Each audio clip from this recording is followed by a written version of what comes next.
இன்று ஒரு மிக முக்கியமான ஒரு விஷயத்தை உங்களோட பேசி உங்களுக்காக ஜெபித்து நான் கடந்து போக ஆசைப்படுகிறேன். இந்த காயங்களை கையாளுவது எப்படி அப்படின்னு இன்னைக்கு நம்ம தியானிக்க போகிறோம். பொதுவாக எல்லா மனிதர்களுக்குமே இந்த காயங்கள் அப்படின்றது கண்டிப்பாக நம்ம எல்லாருக்குமே இருக்கும். யாராவது ஒருத்தர் நம்மை காயப்படுத்துவார். அதுவும் நம்மை சுற்றி இருக்கிற நமக்கு தெரியாத யாரோ ஒருத்தர் நம்மளை காயப்படுத்தும் போது கூட அது நமக்கு ரொம்ப வலிக்காது. அது நமக்கு நிறைய நேரத்தில் கோபமா வெளிப்படும். இப்போ வெளியில யாராவது ஒருத்தர் அவமானப்படுத்துறாங்க அப்படின்னா நம்ம கோபமா அந்த நேரத்திலே அந்த காயத்தை நம்ம தீர்த்துக்குவோம். ஆனா நம்மை சுற்றி இருக்கிறவர்கள், நாம் நேசிக்கிறவர்கள், நம்முடைய வீட்டிலே இருக்கிறவர்கள் நம்மை காயப்படுத்தும் போது அதை நிறைய பேருக்கு சரியா கையாள தெரியாததுனால தங்களுடைய வாழ்க்கையை தாங்களே அழித்து கொண்ட பேர் நிறைய பேர் இருக்கிறாங்க. இந்த காயத்தை சரியாக நீங்க கையாள தெரியல அப்படின்னு சொன்னா உங்களை நீங்களே அழிச்சுக்குவீங்க. நீங்க பயன்பட முடியாது, நீங்க வளர முடியாது. ஆண்டவர் உங்களுக்கு என்று வைத்திருக்கிற திட்டத்தை கூட உங்களால நிறைவேற்ற முடியாது. நீங்க ரொம்ப கவனமா இருக்கணும். ஒரு தேவனுடைய பிள்ளைகள் நிறைய காயத்தை நீங்க அதை கையாள்வதற்கு உங்களுக்கு ஸ்பெஷல் கிஃப்ட் ஆண்டவர் தரணும். நான் நம்புறேன் இந்த உபவாச ஜெபத்துல நமக்கு எல்லாருக்குமே ஆண்டவர் தருவார். நம்முடைய ஆண்டவருக்கு ஒரு காயம் அல்ல, ஆண்டவருக்கு பல கோடி காயங்கள். தன்னுடைய சரீரத்துல ஆண்டவர் காயப்பட்டார். சரீரத்துல காயப்பட்டது மட்டுமல்ல, தன்னோடு கூட இருக்கிறவர்களால, தான் நன்மை செய்தவர்களால கூட ஆண்டவர் காயப்பட்டார். அதான் யூதாஸ் காரியோத்து தன்னை காட்டி கொடுக்கும் போது ஆண்டவர் ஒரு வார்த்தை சொல்லுவாரு, சிநேகிதனே சிநேகிதனே முத்தத்தினாலயா காட்டி கொடுக்கிறாய். அப்போ இது ஆண்டவரை எவ்வளவு தூரம் ஆண்டவரை காயப்படுத்துச்சுன்னு பாருங்க. இல்லைன்னா அந்த வார்த்தை அவருடைய இருதயத்திலிருந்து அப்படி வராது. சிநேகிதனே முத்தத்தினாலவா என்ன காட்டி கொடுக்கிற? அவனுக்கு எச்சரிப்பு கொடுத்திருந்தார்.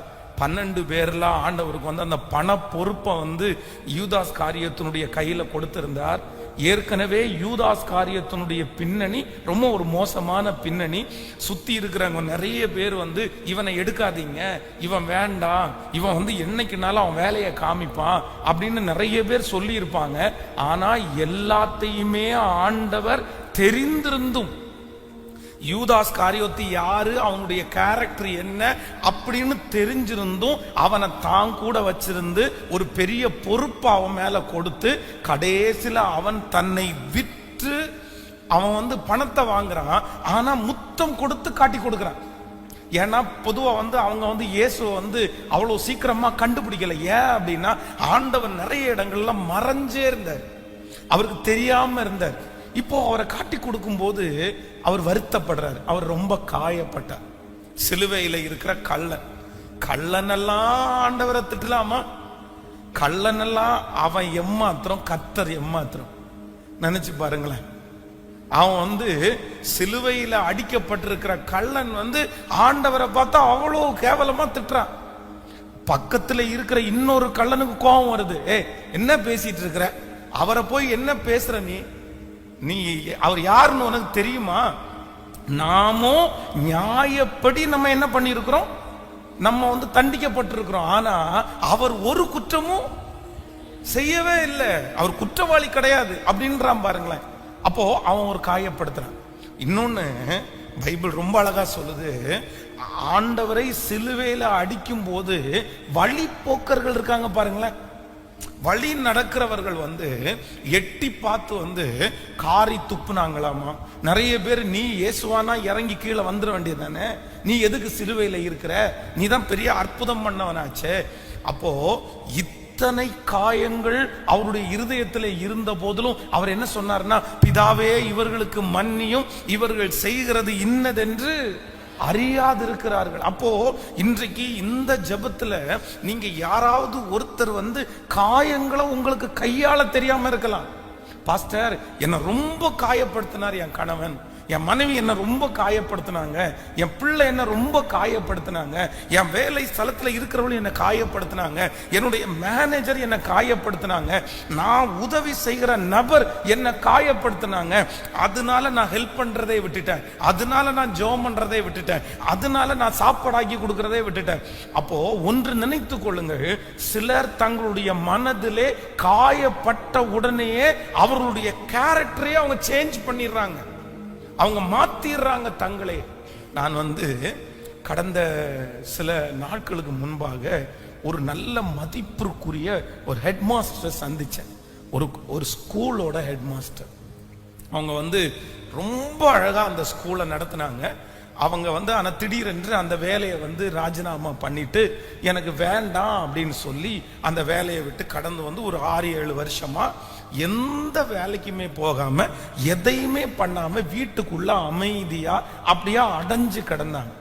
அப்போ ஆனா அவங்க ஒரு பெரிய டேலண்ட் உள்ளவங்கன்னு எனக்கு தெரியும். அப்போ அவங்கள போய் நான் சந்திக்கும் போது அவங்கள்ட்ட கேட்டேன், மா, ஆண்டவர் உங்களுக்கு கொடுத்திருக்கிற கிருபை ரொம்ப பெருசு. நீங்க சரி ஹெட் மாஸ்டர் வேலையை தான் விட்டுட்டு வந்துட்டீங்க, பரவாயில்ல, நீங்க வேற ஏதாவது ஒரு டியூஷனாவது ஆரம்பிக்கலாம்ல, உங்க மூலமா படிச்ச பிள்ளைங்க எத்தனை பேரு இன்னைக்கு எந்தெந்த இடத்துல பெரிய பெரிய ஆட்களா இருக்காங்க அப்படின்னு சொன்னோன்னு அவங்க சொன்னாங்க, பாஸ்டர், இனி இந்த உதவி செய்யறது, படிக்க வைக்கிறது, ஸ்டூடெண்ட்ஸை கவனிக்கிறது, இந்த மாதிரி எந்த ஜோலிக்கும் நான் போகவே மாட்டேன். நான் எழுதிட்டேன், என்னுடைய இருதயத்துல நான் ஸ்ட்ராங்கா எழுதிட்டேன், செத்தா கூட இனி நான் அந்த வேலை செய்ய மாட்டேன். எனக்கு குடும்பம், நான் அவ்வளவுதான் சமைக்கிறேன், நிம்மதியா இருக்கிறேன். அப்ப நான் கேட்டேன், இவ்வளவு நீங்க இந்த இந்த வேலையை வெறுக்கிறதற்கு காரணம் என்ன?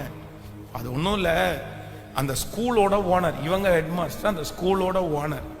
அந்த ஓனர் ஒரு நாள் அவங்கள கூப்பிட்டு என்ன சொன்னாராமா, நீ இத்தனை வருஷம் இருந்து என்ன பிரயோஜனம்? இந்த வருஷம் ரிசல்ட்ல நீ கோட்டை விட்டல்ல, ஏன் தூங்கிட்டு இருந்தியா, இல்ல வேற ஏதாவது பாத்தியா? இந்த வருஷம் ரிசல்ட் என்ன இவ்வளவு மோசமா இருக்குது? இத்தனை ஆண்டுகளும் அந்த பட்டணத்திலேயே அந்த ஸ்கூலை நம்பர் 1 ரிசல்ட்ல வச்சிருந்தவங்க, இந்த ஒரு வருஷம் அவருடைய சரீரம் கொஞ்சம் பலவீனப்பட்டு கான்சன்ட்ரேட் பண்ணாம முடியாம அவங்க சென்டம் கொண்டு வர முடியல, ஸ்கூல் எல்லா ஸ்கூல்லையும் ஃபர்ஸ்ட் கொண்டு வர முடியல. அதனால அந்த ஓனர் அப்படி எப்படி என்ன திட்டலாம்? அந்த ஸ்கூலை வளர்த்தினவன் நான், இத்தனை ஸ்டூடெண்ட் தான் இருந்தாங்க, நான் இன்னைக்கு இத்தனை ஸ்டூடெண்டா மாத்தி இருக்கிறேன், எப்படி அவர் என்ன பார்த்து கேட்கலாம்? என்ன ரொம்ப காயப்படுத்திட்டாங்க. நான் எவ்வளவு உழைச்சேன் தெரியுமா? நான் எத்தனை நாள் தூங்காம இருந்தேன் தெரியுமா? நான் எத்தனை நாள் அதற்காக அலைஞ்சேன் தெரியுமா? என் பிள்ளைகளுக்கு கூட சாப்பாடு வைக்க கொடுக்கல பிரதர், நான் எங்க வீட்டுக்காரரை கூட கவனிக்கல பிரதர், ஸ்கூலு ஸ்கூலு ஸ்கூலுன்னு அவ்வளவு தூரம் நாயா பேயா அலைஞ்சேன். ஆனா 1 இயர் ரிசல்ட் பார்க்காத உடனே அந்த மனுஷன் இப்படி சொன்னால, எனக்கு ரொம்ப பெரிய காயம். அதுல முடிவு பண்ணிட்டேன், இனி இவங்களுக்காகவோ யாருக்காகவோ நான் உழைக்க மாட்டேன்னு முடிவெடுத்துட்டேன் நான். அப்போ நம்ம நம்முடைய மதிப்பு இல்லைன்னா நம்முடைய தியாகங்கள் சில நேரத்துல சில மனிதர்களுக்கு தெரியாம நம்மளை வார்த்தையினால நம்மளை கொல்லும் போது, நம்மளை காயப்படுத்தும் போது நிறைய பேர் என்ன நினைக்கிறாங்க அப்படின்னு சொன்னா, என்னை இவ்வளவு காயப்படுத்துறல்ல, நான் ஏன் செய்யணும், நான் ஏன் வாழணும், நான் ஏன் பண்ணணும்? ஒண்ணு நினைச்சுக்குங்க, உங்க காயங்களை நீங்க கையாள தெரிஞ்சீங்கன்னா நீங்க ஆயிரக்கணக்கான பேருடைய காயத்தை கட்டுவீங்க. உங்களுக்கு காயங்கள் ஏன் வருது தெரியுமா? நீங்க காயப்படுறதற்கு காரணம், நீங்க அந்த காயப்பட்டு நீங்க சோர்ந்து போய் உட்கார்வதற்காக அல்ல. அந்த காயங்களின் நிமித்தம் யாரோ ஒருத்தரை நீங்க கட்டணும். அந்த காயங்கள் நிமித்தம் ஏதோ ஒரு காரியத்தை நீங்க கற்றுக்கொள்ளணும். அந்த காயங்களின் நிமித்தம் நீங்க ரொம்ப ஸ்ட்ராங் ஆகணும். இந்த மாதிரி நிறைய ரீசனுக்காக தான் உங்களுக்கு காயங்கள் உண்டாகிறது.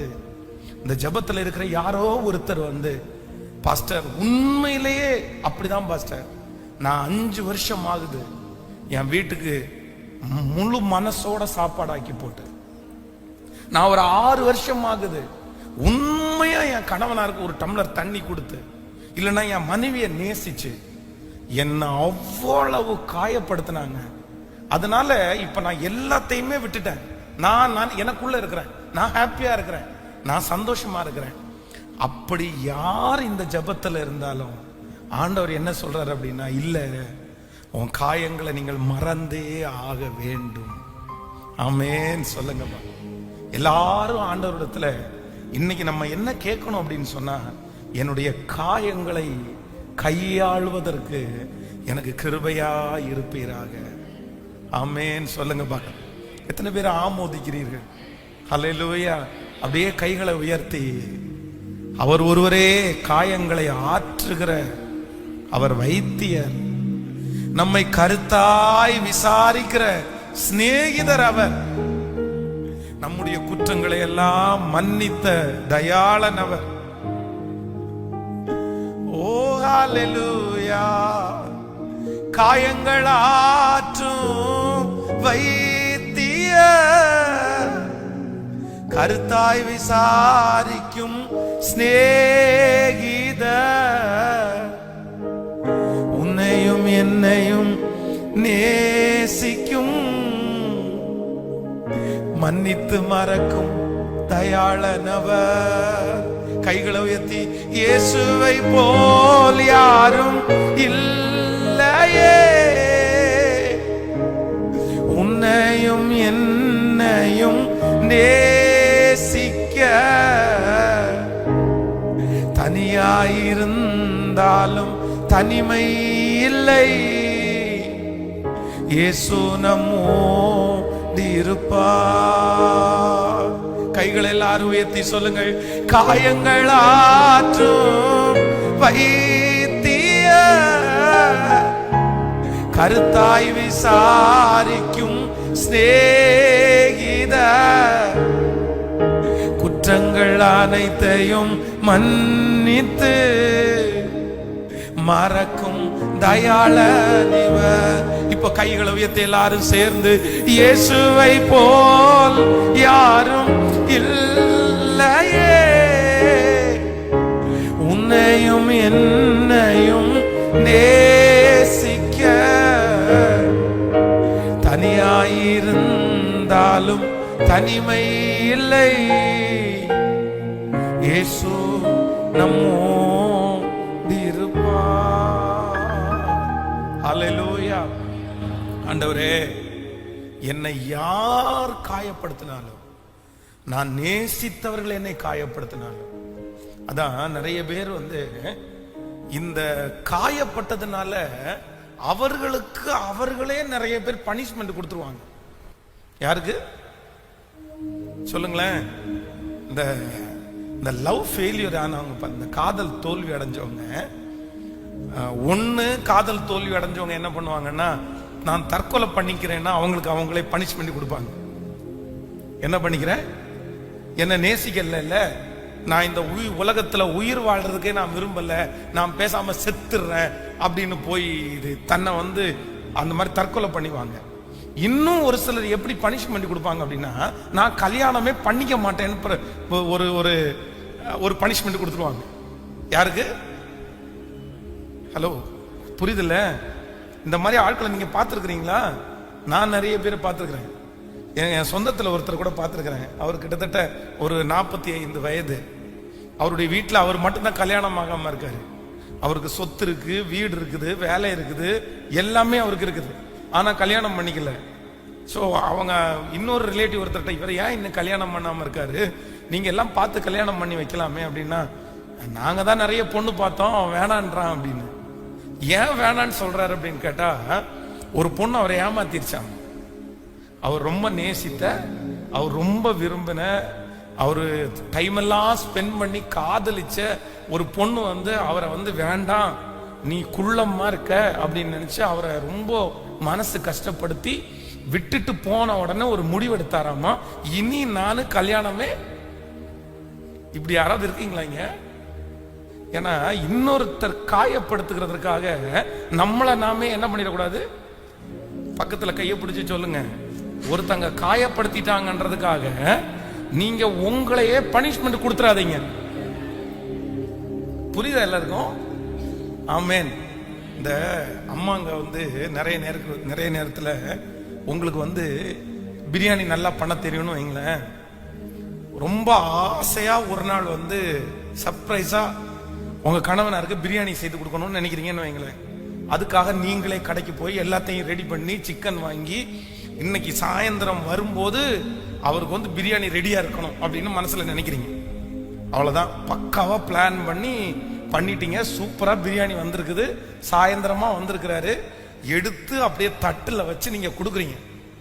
உங்க கற்பனை என்ன அப்படின்னு சொன்னா, தட்டுல வச்சோன்னா அவர் என்ன சொல்லணும்னா, சார் என்ன இன்னைக்கு பிரியாணி எல்லாம் பண்ணிருக்கிற, சூப்பரா இருக்கு அப்படின்னு சொல்லுவாரு. அப்படின்னு நினைச்சு நீங்க தட்டுல எடுத்து வைக்கும் போது ஒரு உணர்ச்சியுமே இல்லாம ஒரு ரியாக்ஷனுமே இல்லாம அந்த பிரியாணியை சாப்பிட்டுட்டு தண்ணி எடுத்துட்டு வா அப்படின்ற உடனே தண்ணியை கொண்டு வச்சிடுறீங்களா? வச்ச உடனே இன்னைக்கு என்ன பண்ணிட்டு இருந்த அப்படின்னு, நான் பிரியாணி பண்ணேன் அப்படின்னு. ஏன், யார் கேட்டா உன்கிட்ட இன்னைக்கு பிரியாணி பண்ணணும்னு? என்ன இப்ப இன்னைக்கு என்ன பிறந்த நாளா இல்ல வேற ஏதாவதா அப்படின்னு அந்த பிரியாணியை தின்னுட்டு இருக்கும் போதே உங்க மேல எரிஞ்செறிஞ்சு விழுந்தா, நீங்க எரிஞ்சு விழும்போதே ஒண்ணு முடிவெடுப்பீங்க, டேய் சாகர வரைக்கும் உனக்கு பிரியாணி இல்லடா. நான் எவ்வளவு ஆசையா எவ்வளவு விருப்பத்தோட எத்தனை இஷ்டமா போய் நீங்க வாய் நிறைய ருசிச்சு சாப்பிடணுன்றதுக்காக அவ்வளவு கற்பனை பண்ணி கொண்டு முன்னாடி தட்டுல வச்சா அந்த பிரியாணியே தின்னுட்டு என்னையே திட்டுறியா? அப்போ இது என்ன அப்படின்னா, நம்ம எதிர்பாராத விதமாய் நமக்கு ஏற்பட்ட ஒரு காயம். அப்போ இந்த காயம் நம்முடைய மனசுல வந்த உடனே, யாராவது ஒருத்தர் காயப்படுத்தின உடனே நம்முடைய கேரக்டர் மொத்தமா அப்படியே சேஞ்ச் ஆயிருது. இல்ல நான் பண்ண மாட்டேன், இனி நான் செய்ய மாட்டேன். அடுத்த டைம் கேட்டா கூட நம்ம என்ன பண்ண மாட்டோம் அப்படின்னா, உங்களுக்கு பிரியாணி செய்யவே தெரிஞ்சிருந்தா கூட எனக்கெல்லாம் அதெல்லாம் வராதியா, நான் அதெல்லாம் பண்ண மாட்டேயா. அப்போ ஒன்று நினைத்துக் கொள்ளுங்கள், உங்களுடைய கேரக்டர் இன்னொருத்தர் உங்களை காயப்படுத்துறதுனால உங்களுடைய கேரக்டரோ உங்களுடைய தரிசனமோ அது ஸ்டாப் ஆகி நிக்குமே. ஆனால் நான் சொல்றேன், நீங்க ஆண்டவருடைய பிள்ளைகளாவே இருந்துட முடியாது. தரிசனம் கொடுத்தவர் கர்த்தர், கிருபைகளை கொடுத்தவர் கர்த்தர். நான் நம்புறேன், நிறைய பேர் தங்களுடைய வாழ்க்கையிலே ஒண்ணுமே செய்யாம ஒரு ரூமுக்குள்ள அடைஞ்சு தங்களுடைய எல்லா கிருபைகளையும் வீணடிச்சு ஒண்ணுமே யூஸ் இல்லாம போனதுக்கு என்ன காரணம் நினைச்சீங்க அப்படின்னு சொன்னா, யாரோ ஒரு மனுஷன் யாரோ ஒரு மனுஷி தன்னை காயப்படுத்துறத மனசுல வச்சுட்டு தங்களுடைய எதிர்காலத்தையே வீணடிச்ச எத்தனையோ பேர் இருக்காங்க. இந்த ஜெபத்தில் அப்படி யாராவது ஒருத்தர் இருப்பீர்களே ஆனால் தயவு செய்து நீங்க மனம் திரும்புங்க. காயம் அப்படின்னு சொல்றது அதான், யார் நீங்க பயன்படுவீர்களோ, யார் நீங்க அச்சீவ் பண்ண போறீங்களோ அவர்களுக்கு கண்டிப்பாக காயம் இருக்கத்தான். அதான் ஒரு பழமொழி சொல்லுவாங்க, காய்ச்ச மரத்துக்கு தான், காய்க்காத மரத்திற்கு பக்கத்தில் இருக்கிற கையை பிடிச்சி சொல்லுங்க, காய்ச்ச மரத்துக்கு மட்டும்தான் கல்லடி, காய்க்காத மரத்திற்கு கல்லடியே கிடையாது. ஆமென். ஆனா நம்ம நிறைய பேர் என்ன நினைக்கிறோம் தெரியுமா, நான் தான் காய்ச்சிட்டேன்ல, எனக்கு எதுக்கு கல்லடிக்கிறீங்க, நான் தான் உனக்கு ஃப்ரூட்ஸ் தரேன் இல்ல, என்ன எதுக்கு கல்லடி இருக்கிறீங்க? இல்ல இல்ல, நமக்கு தான் அதிகமான பாடுகள் வரும். அப்போ இன்றைக்கு ஆண்டவரிடத்துல என்ன ஜெபிக்கணும் அப்படின்னு சொன்னா, ஆண்டவரே என்னுடைய காயம் என்னுடைய கேரக்டரையே என்ன பண்ணிடக்கூடாது, மாத்திரக்கூடாது. பக்கத்துல கையை பிடிச்சு சொல்லுங்க, இது ரொம்ப முக்கியமான செய்தி, இது ரொம்ப முக்கியமான செய்தி. உங்களுடைய காயங்கள் உங்களுடைய கேரக்டரையே, நீங்க கோவப்படுறது உங்களுடைய கேரக்டரா இல்ல, நீங்க எரிஞ்சு விடுறது உங்களுடைய கேரக்டரே கிடையாது. நீங்க ரொம்ப நேசிக்கிறவங்க, ஆனா யாரோ ஒருத்தர் காயப்படுத்துறாங்கன்றதற்காக உங்க கேரக்டரை என்ன பண்ணிடக்கூடாது. ஆனா இங்க இருக்கிற நிறைய பேர் இன்னைக்கு கோவக்காரங்களா இருக்கிறீங்க. உங்க கணவனாருக்கு மட்டும்தான் நீங்க கோவக்காரங்க, உங்க மனைவிக்கு மட்டும்தான் நீங்க கோவக்காரங்க. ஊர்ல இருக்கிற எல்லாருக்கும் யாரு நீங்க? ஹலோ, ஊர்ல இருக்கிறவங்க எல்லாருக்குமே அதான் தங்கம். நிறைய பேருக்கு ஐயோ அவரா கோவமே பட மாட்டாரு, அவங்களா கோவமே பட மாட்டாங்க. ஊர்ல இருக்கிற எல்லாருக்குமே நீங்க நல்லவங்க. ஆனா உங்களை நெருங்கி இருக்கிறவங்களுக்கு நீங்க ஏன் தீயவங்களா மாறினீங்கன்னா அவங்க உங்களை என்ன படுத்திட்டாங்க? அவங்க உங்களை காயப்படுத்துறதுனால நீங்க அவங்களுக்கு விரோதிகளாய் மாறிவிட்டீர்கள். அவங்க உங்களுடைய கேரக்டரை மாத்திட்டாங்க. சோ ரொம்ப கவனமா இருக்கணும், ரொம்ப கவனமா இருக்கணும். ஆண்டவரே, என்னை காயப்படுத்துறது என் கேரக்டரை என்ன பண்ணிடக்கூடாது. கேட்கல? தீர்மானம் எடுக்கிறீங்களா? எத்தனை பேர் தீர்மானம் எடுக்கிறீங்க? கைகளை அசைத்து ஒரு ஹல்லேலூயா சொல்லலாம். சர்ச்சில் சில பொறுப்புகளை சிலருக்கு கொடுப்போம் பாருங்களேன். அந்த பொறுப்புகளை ஆரம்பத்தில் கொடுக்கும்போது சந்தோஷமா எடுத்து ரொம்ப அழகா ஜாலியா செய்வாங்க. ஆனா கூட இருக்கிறவங்க சும்மா இருப்பாங்கன்னு நினைக்கிறீங்க? ஹலோ, சும்மா இருப்பாங்கன்னு நினைக்கிறீங்க? முதல்ல வெட்டுறது யாரதான் வெட்டுவாங்கன்னா பாசுக்கு பக்கத்துல இருக்கிறவங்க தானே வெட்டுவாங்க. நீ எப்படியா போலாம் பக்கத்துல? நானே போல, நானே அவருக்கு பக்கத்துல இல்ல, நீ எப்படி பக்கத்துல எல்லாம்? இது சர்ச்சில் இருக்கிற நிறைய பேருக்கு நீங்க வெறும் விசுவாசிகளா இருக்கும்போது உங்களுக்கு சோதனையே வராது. மற்றவங்களால நீங்க தூரத்துல இருக்கும்போது உங்களுக்கு பிரச்சனையே வராது. ஆனா கொஞ்சம் நெருங்கிட்டீங்க, அதுவும் பாஸ்டுக்கு ரொம்ப நெருங்கிட்டீங்க, அவ்வளவுதான். எப்படா வெட்டி விடலாம் அப்படி யாராவது ஒருத்தர் அப்படி சொல்லிட்டாங்க, காயப்படுத்திட்டாங்கன்னு வைங்களேன், உடனே என்ன பண்ணிடுறது தெரியுமா? நான் இனி இல்ல பாஸ்டர், தயவு செய்து என்ன விட்டுருங்க பாஸ்டர், எனக்கு வேண்டாம் பாஸ்டர், நான் எனக்கு இன்ட்ரெஸ்ட் இல்லை பாஸ்டர். அப்போ யாராவது ஒருத்தர் காயப்படுத்திட்டாங்கன்றதற்காக உங்க கேரக்டரையே நீங்க மாத்திக்கிறது அது நல்லது அல்ல. ஆமென் சொல்லுங்க. இதற்கு சில வசனங்களை நான் கண்டிப்பா உங்களுக்கு சொல்லணும். நீங்க ஒரு வசனத்தை வாசிங்க பார்க்கலாம். நியாயாதிபதிகள் 16ஆம் அதிகாரம் 16வது வசனத்தை வாசிக்கலாமா? நியாயாதிபதிகள் 16ஆம் அதிகாரத்தை எடுத்துக்கொள்ளுங்கள். 16ஆம் அதிகாரத்தினுடைய 16வது வசனத்தை வாசிக்க போறோம்.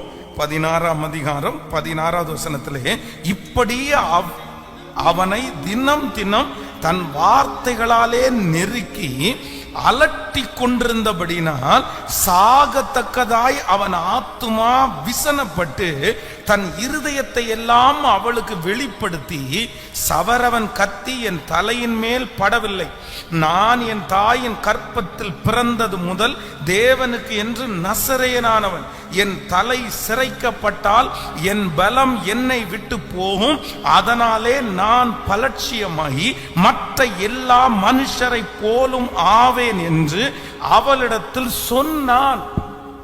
கவனிங்க எல்லாரும், கவனிங்க. இப்ப இங்க என்ன நடக்குது அப்படின்னு சொன்னா, அவள் அவனை தினம் தினம் வார்த்தைகளாலே நெருக்கி அலட்டி கொண்டிருந்தபடியினால் சாகத்தக்கதாய் அவனுடைய ஆத்துமா விசனமாயி, அப்படின்னா ஒரே டார்ச்சர்.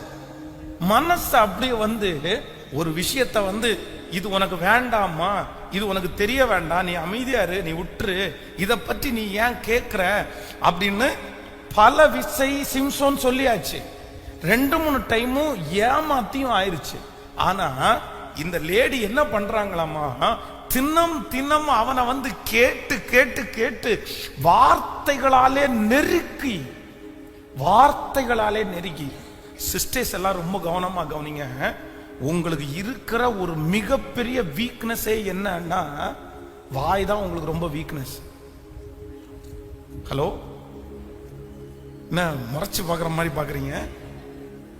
என்ன ரொம்ப கவனமா கவனிங்க.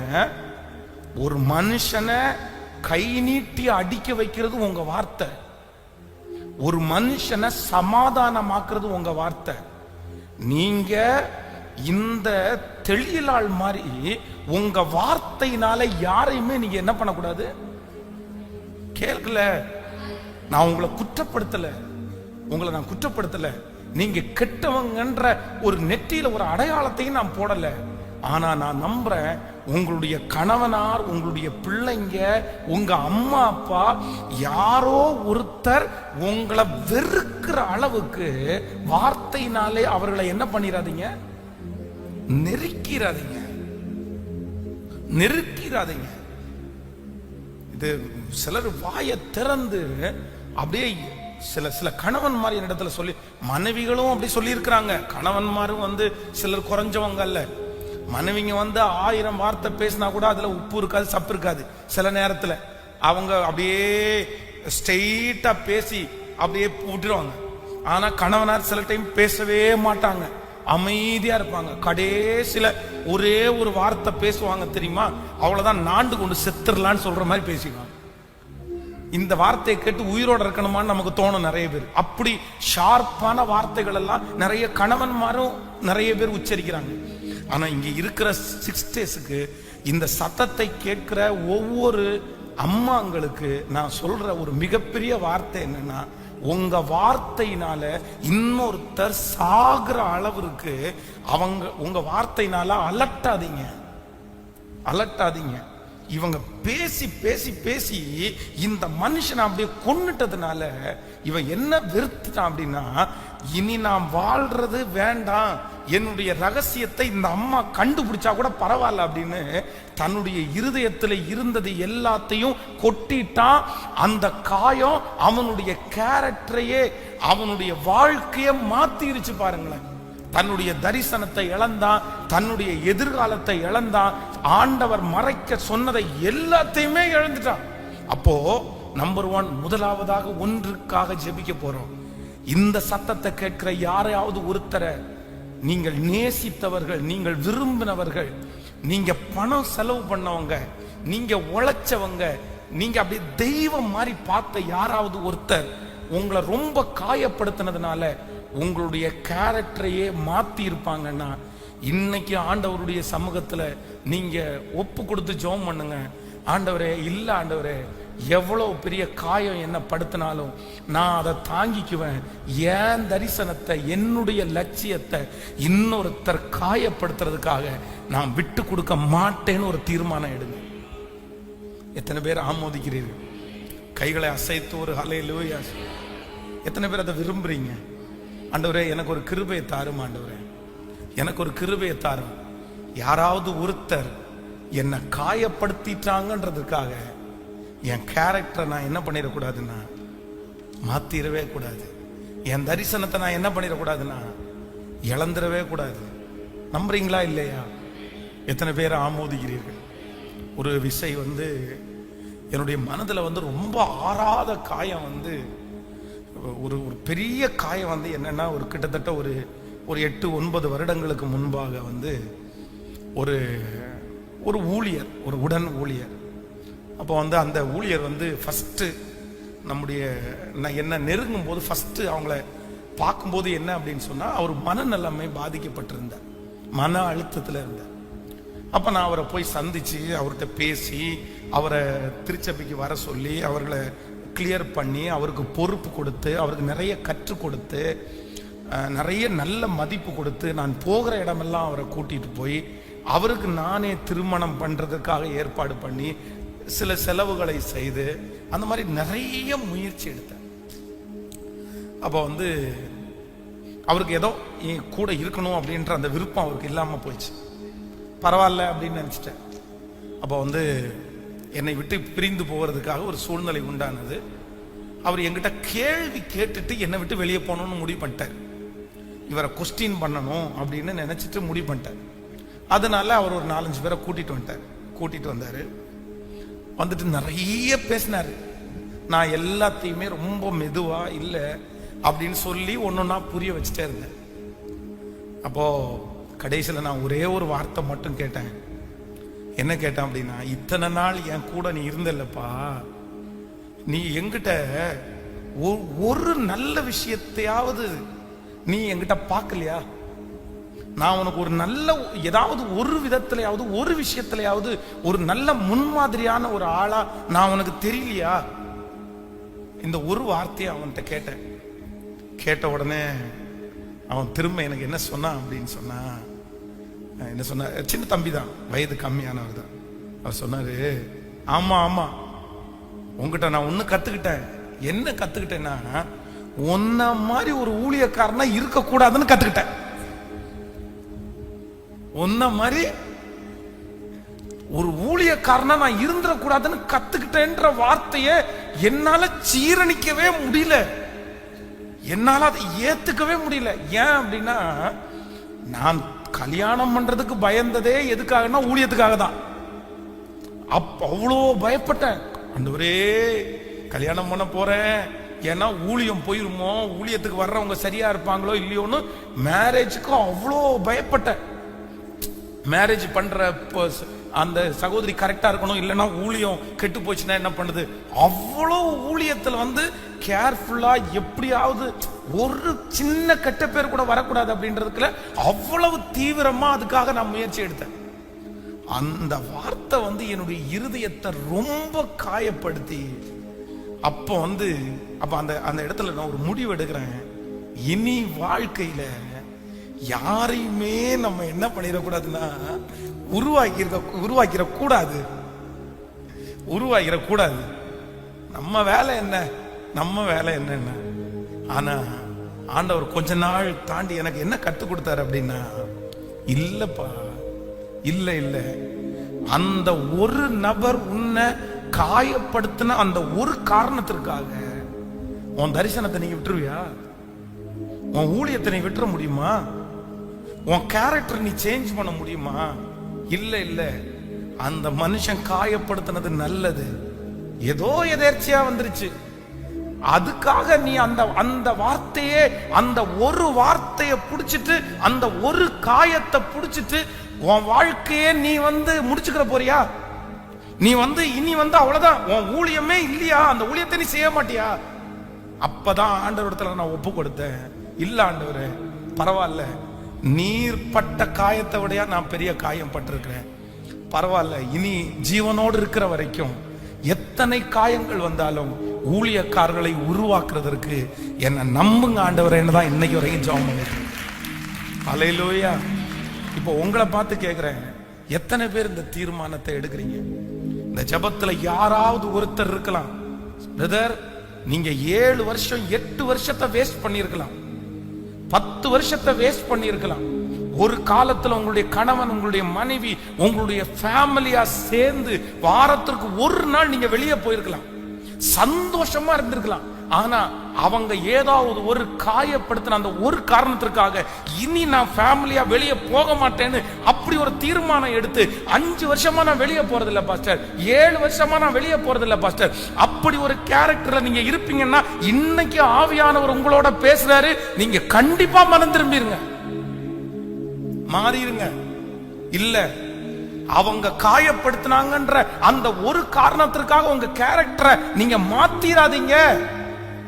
மாத்திராதீங்க. இது ஆண்டவருக்கு பிரியமானது அல்ல. சிஸ்டர்ஸ் யாராவது ஒருத்தர் இருக்கலாம், நான் மனசை விட்டுட்டேன் பாஸ்டர், நான் மனசை விட்டுட்டேன், நான் முடிவு எடுத்துட்டேன்.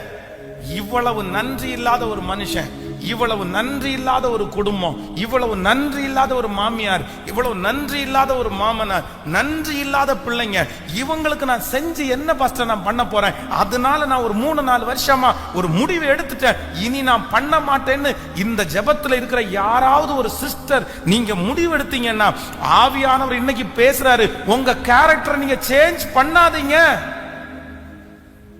நீங்கள் அதற்காக அழைக்கப்பட்டவர்கள் அல்ல. இன்னொருத்தருடைய காயம் நம்முடைய கேரக்டரை என்ன பண்ணிடக்கூடாது? சொல்லுங்க, பக்கத்துல கையை பிடிச்சு சொல்லுங்க, இது உங்களுக்கு மனசுக்குள்ள தீவிரமா பதிஞ்சிடணும்ன்றக்காக நான் சொல்றேன். சொல்லுங்க, நல்ல கையை கொடுத்து சொல்லுங்க, இன்னொருத்தர் நம்மளை காயப்படுத்துறது உங்களுடைய கேரக்டரை சேஞ்ச் பண்ணிடக்கூடாது. நல்லா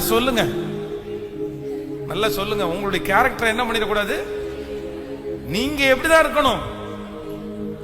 ஆமே, நம்மளை காயப்படுத்துறவங்க படுத்துட்டு தான் இருப்பாங்க, அவ்வளவுதான். நம்ம வந்து அத ஓகே ரைட்டு, கர்த்தர் அனுமதிச்சிருக்கிறார், ஆண்டவர் அனுமதிச்சிருக்கிறார். ஆமேன்.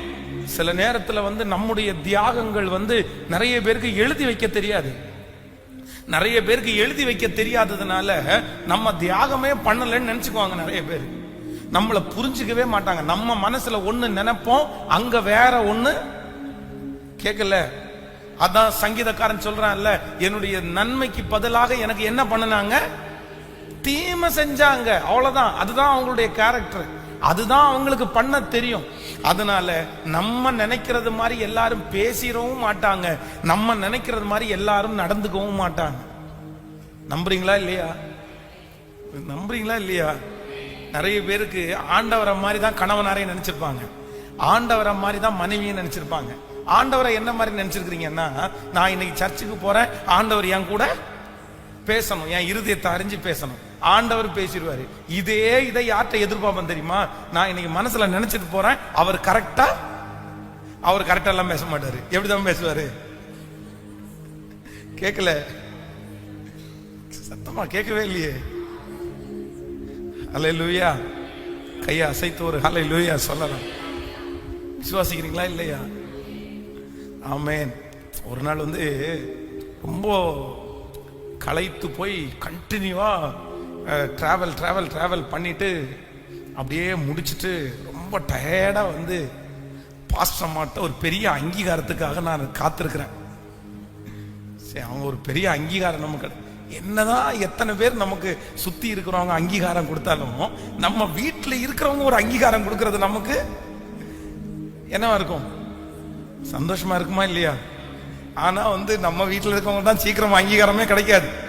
அதனால அவங்க அப்படின்னு சொல்ல, உங்களுக்கு உதாரணத்துக்கு சொல்றேன், ரொம்ப களைச்சு போய் எல்லா டிராவலையும் முடிச்சுட்டு அப்படான்னு ஒரு பெருமையில் அப்படியே உட்கார்ந்து, பாரு இந்த வாரம் எவ்வளவு கிலோமீட்டர் டிராவல் பண்ணிட்டேன் நான் அப்படின்னு.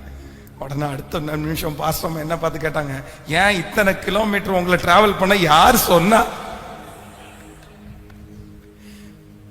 இத்தனை கிலோமீட்டர் உங்களை டிராவல் பண்றதுக்கு யார் சொன்னா? அடடா, நான் என்ன மனசுல நினைச்சேன் அப்படின்னா, அப்பா இவ்வளோ கிலோமீட்டர் டிராவல் பண்ணிருப்பீங்க, இந்த கை என்னத்துக்கு ஆகுறது, இந்த கால் என்னத்துக்கு ஆகுறது, இந்த முதுகு என்னத்துக்கு ஆகுறது அப்படின்னு நினைச்சிட்டு ஒரு எண்ணெயை போட்டு நல்லா முதுக தடகி விட்டு அப்படின்னு பெரிய கற்பனையோட போன உடனே இவ்வளோ டிராவல் பண்றதுக்கு யார் சொன்னா? அவங்க அதை மனசுல இருந்து சொல்லல, சும்மா சொல்றேன், நான் உங்களுக்கு புரிஞ்சுக்கிறதுக்காக சொல்றேன். நம்ம நிறைய பேர் நம்ம என்னதான் நினைப்போம் அப்படின்னு சொன்னா, அதே போல அவர்களும் அப்படிதான். ரொம்ப இப்போ ஒரு பிரேயர் நான் ஒரு நாள்ல 3 செய்தி 4 செய்தி அந்த மாதிரி எல்லாம் கொடுத்து கூட நான் நிறைய பழகியிருக்கேன். நிறைய அந்த மாதிரி பேசி, அது ஊழியம் அப்படி ஒரு அதுதான் நம்ம செய்யணும் அப்படின்றதுனால ஒரு 3 சர்வீஸ் அந்த மாதிரி கூட நடத்திருக்கு. ஆனா பாசமாக ஒரு சர்வீஸ் நடத்துறது பெரிய சவால். அவங்க ஒரு சர்வீஸை நடத்தி முடிச்சுட்டு உடனே அப்படியே டயர்டா உட்கார்ந்து, இன்னைக்கு பாருங்க நான் சர்வீஸ் நடத்தி முடிச்சிட்டேன், ஆரம்பிக்கும் போது என்னமோ நினைச்சேன், எப்படி முடிப்பேனோ நினைச்சேன், நல்லா முடிச்சிட்டேன் அப்படின்னா, ஆமா பா ஒரு சர்வீஸை முடிச்சுட்டு கை வலிக்குது, கால் வலிக்குது, தொண்டை வலிக்குதுன்னு இருக்கிறேன். அவன் 3 சர்வீஸ் உட்காந்துட்டு முடிச்சுட்டு இப்போ ஓடிட்டு இருக்கிறான். அப்ப அவங்க இதுதான் சொல்றது, உங்களுக்கு ஹெல்ப்பே பண்ண போகக்கூடாது அப்படின்னு. அப்ப நல்லா நினைச்சுக்கங்க, நம்ம நினைக்கிறது மாதிரி யாருமே என்ன பண்ணிட மாட்டாங்க, பேசிட மாட்டாங்க. பக்கத்துல கையை கொடுத்து சொல்லுங்க, அவங்க ஏசுநாதர் கிடையாது. நல்லா சொல்லுங்க, ஏசுநாதர் கிடையாது. உங்களுக்கு உள்ளுக்குள்ள புகுந்து நீ என்ன நினைக்கிறாய் என்று தெரிந்து பேசுவதற்கு ஏசுநாதர் கிடையாது. ஆனா நம்ம நிறைய பேர் எப்படிதான் நினைப்போம், நம்ம வர்றதுக்கு முன்னாடியே ஏசுநாதர் மாதிரி உள்ள புகுந்து நம்முடைய எல்லாத்தையும் கலெக்ட் பண்ணி, அதுவும் நீங்க நினைச்சது மாதிரி பேசிட்டாங்கன்னு வைங்களேன், உங்களுக்கு அப்படியே தலைகால புரியாது. என்ன பாசம் என் மேல. அவர் ஏற்கனவே பிளான் பண்ணி ஐடியா பண்ணிட்டு வந்திருப்பாரு, எழுதி வச்சுட்டு வந்திருப்பாரு நமக்கு என்ன சொல்லலாம் அப்படின்னு. அது மனசுக்குள்ள இருந்து வராது. ஆமேன். சாப்பாடை ஃபுல்லா ஆக்கி வச்சுட்டு அவங்க உட்கார்ந்து சாப்பிட்டே இருக்கும்போது நீங்க என்ன நினைப்பீங்கன்னா, ஒண்ணு மட்டும் தான் நினைப்பீங்க, என்ன பார்த்து நீ சாப்பிட்டியா அப்படின்ற அந்த ஒரு வார்த்தையை கேட்கணும்னு நீங்க நினைச்சிட்டு சாப்பாடை போட்டு கொடுத்து வாயே பார்த்துட்டு இருப்பீங்க. ஆனா அவங்க என்ன பண்ணுவாங்க தெரியுமா, உப்பு இன்னும் கொஞ்சம் தூக்கலா போட்டிருக்கலாம்ல. இன்னொன்னு, நாய் இருந்துச்சுன்னா நாய்க்கு சோறு போட்டியா? ஹலோ, நாய்க்கு சோறு போட்டியா, பேய்க்கு சோறு போட்டியா, காக்காவுக்கு சோறு வச்சியா, பிள்ளைகளுக்கு சோறை கொடுத்தியா, எல்லாருக்கும் சோறு கொடுத்தியான்னு கேட்பாங்க. ஆனா உங்க வாய் எதை மட்டும்தான் பார்த்துட்டு இருக்கும்னா, நான் சாப்பிட்டியான்னு ஒரு வார்த்தை கேட்க மாட்டியா? ஆனா எல்லா வார்த்தையும் வந்துடும், எது மட்டும் வராது. அந்த வார்த்தை வரலன்னு உடனே உங்களுக்கு ஒரு அப்செட் ஆயிரும் பாருங்களேன். அப்படியே ஆவியெல்லாம் உங்களுக்கு ரொம்ப இறங்கி போய் நீங்க அடுத்த நிமிஷம் என்ன சொல்லுங்க தெரியுமா, இவ்வளவு கேட்டீங்களே நான் சாப்பிட்டேன்னு ஒரு வார்த்தை கேட்டீங்களா? அப்போ ஒன்று நினைத்துக் கொள்ளுங்கள், மனிதர்கள் நம்மை தெரிந்தோ தெரியாமலோ காயப்படுத்தும் போது நான் ஒரு தீர்மானம் எடுக்கிறேன். என்னுடைய கேரக்டரை அவர்கள் காயப்படுத்தினாங்க அப்படின்றதற்காக நான் என்ன பண்ண மாட்டேன்னா மாத்திக்கவே மாட்டேன். ஹல்லேலூயா. கைகளை அசைத்து ஒரு ஹல்லேலூயா. யோபுனுடைய மனைவி சொல்றாங்க, நீர் இன்னும் உம்முடைய உத்தமத்தில் உறுதியாய் தரித்திருப்பீரோ. தேவனை தூசித்து அவங்க என்ன டேர்ம்ஸ்ல சொன்னாங்கன்னு தெரியல. ஒருவேளை அவர் மேல பாசம் வச்சு அவர் படுற பாடு புரியாம கூட பேசியிருக்கலாம். நீ செத்து உயிரோட இருக்கிறத விட செத்துட்டா கூட பரவாயில்ல, நீர் இவ்வளவு கஷ்டப்படுறீங்கன்னு கூட சொல்லலாம். ஆனா இந்த நேரத்துல இவ்வளவு கஷ்டமா இருக்கும்போது தன்னுடைய மனைவி நீயும் செத்துற மாட்டியான்ற வார்த்தை அவருக்கு எவ்வளவு காயமாச்சுன்னு கூட தெரியல. ஆனா அடுத்து கர்த்தர் அவரை ஆசீர்வதிக்கும் போது தன்னுடைய மனைவி அவரை விட்டு கொடுக்கல, தன்னுடைய மனைவியை வேண்டான்னு சொல்லல, தன்னுடைய மனைவியோடு இசைந்திருந்துதான் அத்தனை பிள்ளைகளை அவர் பெற்றெடுத்தார். ஒரு உண்மையான ஒரு தேவனுடைய பிள்ளை, ஆண்டவரோட நடக்கணும்னு ஆசைப்படுற பிள்ளை எத்தனை காயப்பட்டாலும் என் கேரக்டரை நான் என்ன பண்ண மாட்டேன்னா மாத்திக்கவே மாட்டேன். என்னை எதற்காக அவர் அழைத்தாரோ, எனக்கு என்ன நோக்கத்தை அவர் வச்சாரோ, எத்தனை பேர் காயப்படுத்தினாலும் நான் செய்வேன்னு ஒரு தீர்மானம் மட்டும் எடுங்க. நான் நம்புறேன், உங்களை கொண்டு கர்த்தர் செய்ய நினைத்ததை தடை செய்வதற்கு ஒருவராலும் நம்புறவங்க நல்ல கரங்களை தட்டி நன்றி ஆண்டவரே.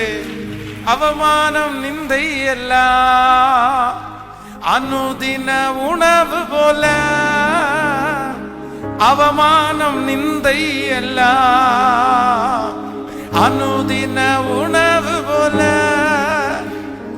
பழி சொல் எதிர்ப்பு எல்லாம் பலன் தரும் ஊட்டச்சத்து, பழி சொல் எதிர்ப்பு எல்லாம் பலன் தரும் ஊட்டச்சத்து.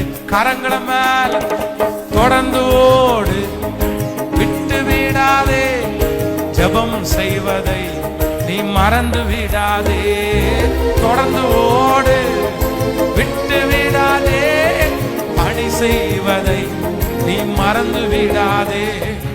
ஒரு நாளும் வீணாகாது நான் ஓடும் ஓட்டம், நான் செய்யும் ஜெபம் ஒரு நாளும் வீணாகாது. எல்லாருடைய கரங்களை தட்டி பாடுவோம். நான் ஓடும் ஓட்டம், நான் செய்யும் ஜெபம் ஒரு நாளும் வீணாகாது, ஒரு நாளும் வீணாகாது. பிடித்துக்கொள் ஜீவவசனம், பிரகாசி கிறிஸ்து இயேசுகா. பிடித்துக்கொள் ஜீவவசனம், பிரகாசி கிறிஸ்து இயேசுகா. நெறிகட்ட சமுதாயத்தில் சொல்லுங்க உங்களை பார்த்து, நான் தானே நட்சத்திரம். நெறிகட்ட சமுதாயத்தில் நான் தானே நட்சத்திரம். இப்ப கைகளை மேல தட்டி தொடர்ந்து ஓடு. இயேசுவே இயேசப்பா, தொடர்ந்து ஓடு, விட்டு விடாதே. திரும்ப திரும்ப சொல்லுவோம், தொடர்ந்து ஓடு, ஜெபம் செய்வதை நீ மறந்து விடாதே. ஹல்லேலூயா. யார் என்ன வேணாலும் காயப்படுத்தட்டும், என் மனச சுக்கு நூறா அவங்க வேணா உடைக்கட்டும், ஆனா நான் என்ன பண்ண மாட்டேன்னா என் கேரக்டரை அவங்க காயப்படுத்தின காரணத்திற்காக நான் மாத்திக்கவே மாட்டேன். விசுவாசிக்கிறீங்களா இல்லையா? அன்னை தெரசா உங்களுக்கு எல்லாருக்குமே தெரிஞ்ச ஒரு நல்ல கதாபாத்திரம். அவங்க ரொம்ப நல்ல ஒரு ஆண்டவரோட நடந்தவங்க. அப்போ அவங்க அதான் அந்த சம்பவம் உங்களுக்கு தெரியும்ல, ஒரு பெரிய கோடீஸ்வரனை பார்த்து என்னுடைய பிள்ளைகளுக்கு வந்து சாப்பிடுவதற்கு ஏதாவது ஹெல்ப் பண்ண முடியுமா அப்படின்னு கேட்கும்போது அந்த மனுஷன் வந்து காரி அவங்க கையில துப்பிட்டான். உடனே அந்த காரி துப்புன அந்த உடனே எனக்கு இந்த ஊழியம் வேண்டாம், நான் இதை செய்ய மாட்டேன், நான் எதுக்கு இந்த காரி துப்புறதெல்லாம் வாங்கணும் அப்படின்னு நினைக்கல. அவங்க என்ன சொன்னாங்களாமா அந்த மனுஷனிடத்துல, எப்பா நீ துப்புனது எனக்கு, இது எனக்கு, என் பிள்ளைகளுக்கு ஏதாவது கொடுன்னு கேட்டாங்க. அந்த மனுஷன் அடுத்த நிமிஷத்துல அப்படியே ஆடி போயிட்டான். சரி என்ன இது, என்ன இது? அப்போ தான் எடுத்த முடிவுல, தன்னுடைய கமிட்மெண்ட்ல, தன்னுடைய ஒப்பு கொடுத்தல்ல எத்தனை பேர் காயப்படுத்தாலும் நான் வச்ச கால, முன்னாடி எடுத்து வச்ச கால பின்னாடி எடுத்து வைக்க மாட்டேன். கலப்பையின் மேல் தன் கையை வைத்து பின்னிட்டு பார்க்கிற எவனும் கர்த்தருடைய ராஜ்யத்திற்கு தகுதி உள்ளவனே அல்ல, தகுதி உள்ளவனே அல்ல. ஒரு அப்பா வந்து உட்கார்ந்து இருக்கிறாரு, 2 பிள்ளைகள் வந்து இருக்கிறாங்க.